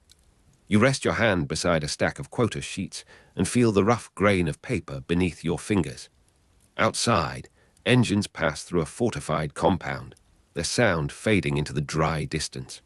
The room is orderly, yet the maps cannot contain the desert beyond the walls. Where the night wind moves across sand, no official has fully measured. House Harkonnen administers Arrakis before the Atreides transfer, and its presence is strongest where extraction can be supervised. You find Harkonnen authority in cities, spaceports, mining operations, garrisons, and fortified installations. There, guards protect machinery, clerks record deliveries, and commanders receive reports from patrols moving through settled districts. Yet the deep desert remains difficult to map, police, and exploit continuously. The Harkonnen system reaches across Arrakis in hard-edged fragments, connected by routes that depend upon machinery, weather, discipline, and luck. Beyond those fragments, the planet holds spaces where official power grows thin. Night wind moves over an unlit sea of sand. You stand upon a high ridge while grains slide in long, quiet streams beneath your feet. No lamps mark the horizon, and no towers interrupt the distance. The dunes rise and fall like slow waves, their surfaces silvered by starlight and their hollows filled with darkness. A dry current passes around your clothing, carrying no clear scent except dust and the mineral coolness of the night. Somewhere below, a creature moves beneath the sand. The sound does not become a sound at all, but remains a pressure in the silence. The Fremen represent a population whose numbers and capabilities are underestimated by many outsiders. You sense this underestimation in reports describing scattered tribes, isolated sieges, and irregular raids. Administrators count visible settlements, while military officers count encounters, and neither measures the whole population living beyond the reach of their maps. The Fremen know routes through the deep desert, recognize its signs, and move according to conditions that outsiders often fail to perceive. Their knowledge belongs to a landscape that official systems cannot continuously observe.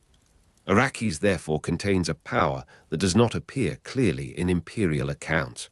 A sheltered passage beneath the rock carries the faint smell of stone cooled after sunset. You move through darkness where the walls narrow and widen again, following the soft glow of a covered lamp. Cloth hangs across an opening, shifting slightly whenever air passes through the chamber beyond. Water remains protected behind sealed surfaces, and every drop seems to possess a deliberate place. Far above, the desert continues to change under the stars.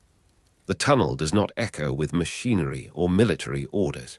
It holds the quiet movement of people who understand that survival depends upon attention, patience, and knowledge passed carefully from one generation to another.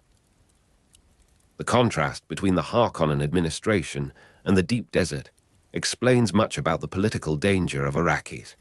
You see an official system that assumes authority, can be maintained through possession of equipment, control of ports, and punishment of resistance. You also see a population whose strength is dispersed across places that cannot be surveyed in one complete view. The Harkonnens exploit intensively, but intensive exploitation does not produce complete control. It may instead deepen hostility, sharpen local knowledge, and conceal the scale of opposition gathering beyond the cities and stations. A cold corridor leads from the office towards a balcony overlooking the Imperial compound. The stone rail feels smooth beneath your palm, and the air carries a faint draft from ventilation shafts hidden within the walls. Below, lamps burn beside loading bays, their reflections trembling in shallow pools of oil.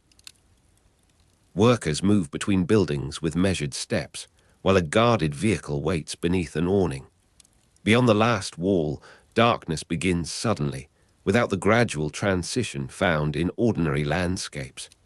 The compound is bright, defended, and temporary against the vastness outside it.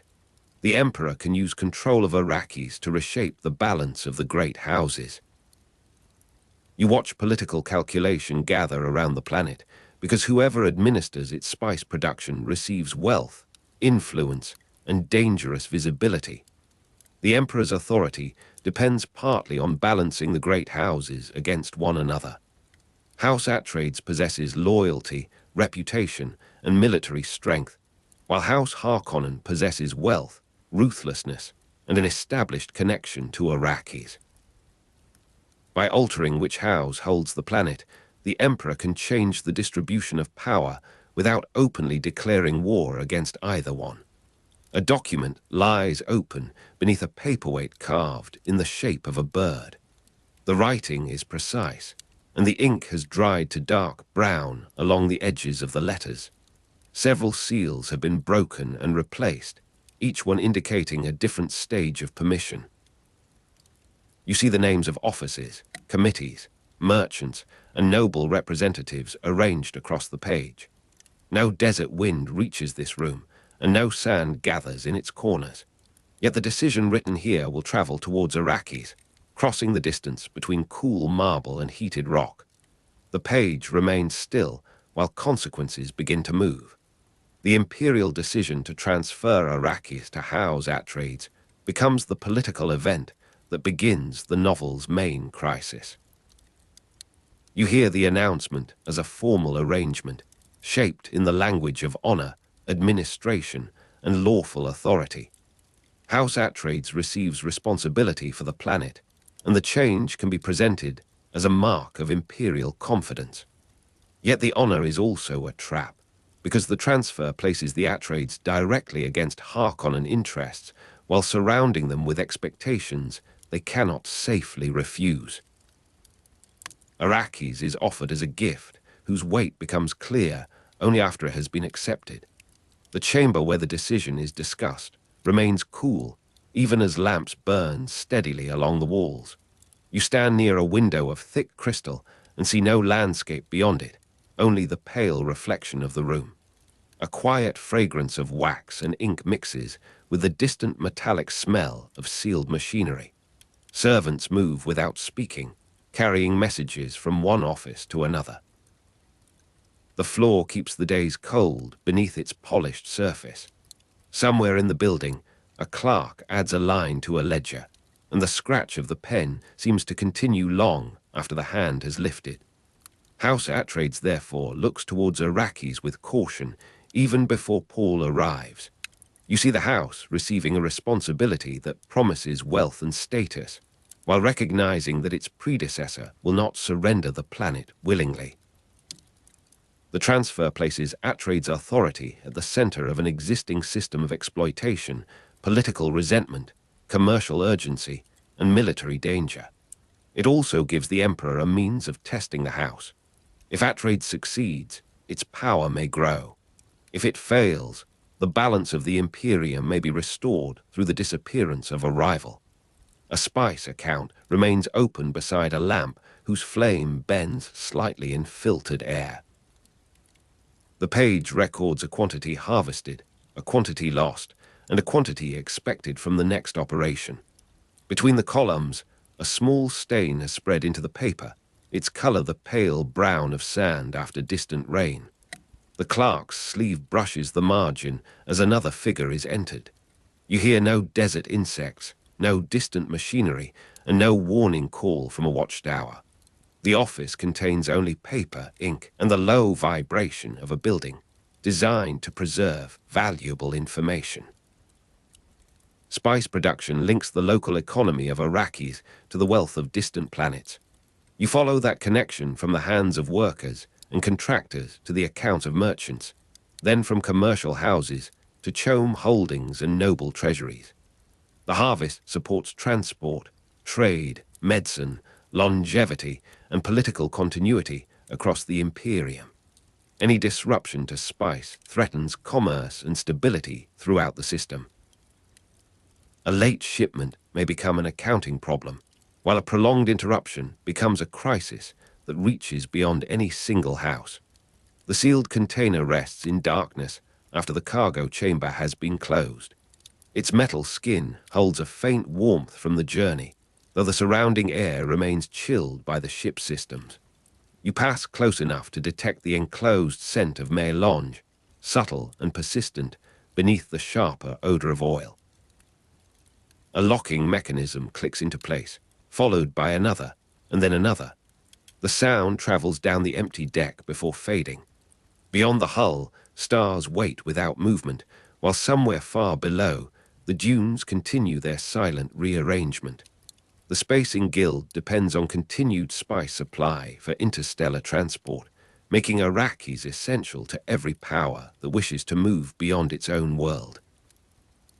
You see guild vessels preparing to depart, their systems vibrating through docking platforms, while cargo manifests are checked and rechecked.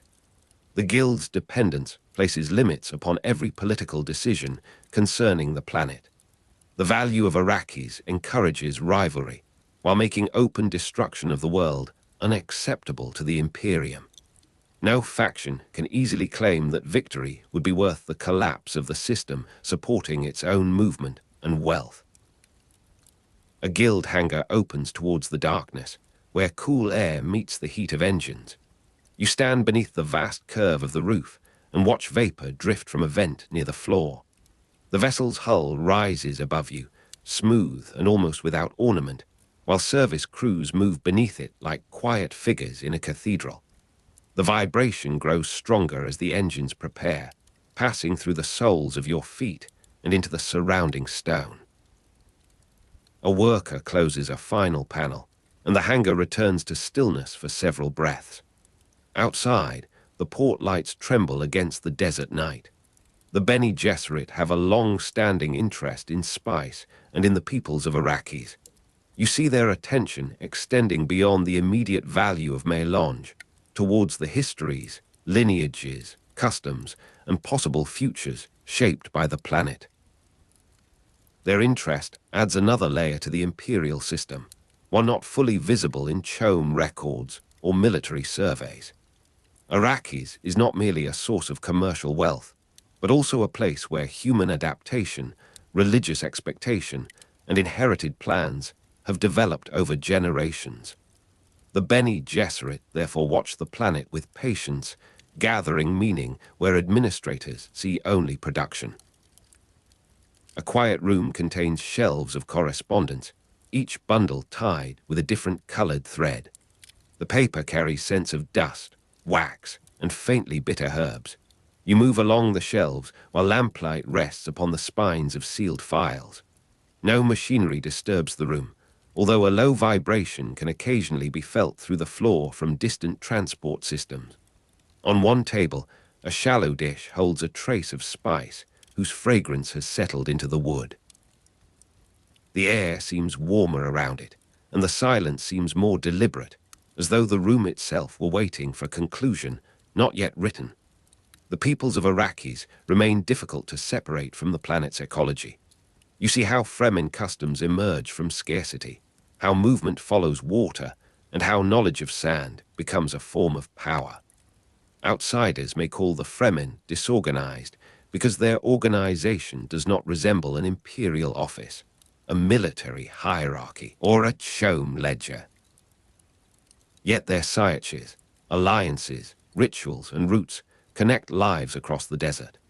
Their numbers and capabilities remain underestimated precisely because the imperial presence is weakest where Fremen's strength is greatest. A narrow ledge overlooks a basin of dunes untouched by lamps or tracks. The moon hangs low, giving each ridge a soft edge and each hollow a deeper blue. You feel the night air cool the skin of your face while grains of sand gather against your boots. A faint tremor passes beneath the surface and fades before it can become movement. The desert appears empty because nothing announces itself.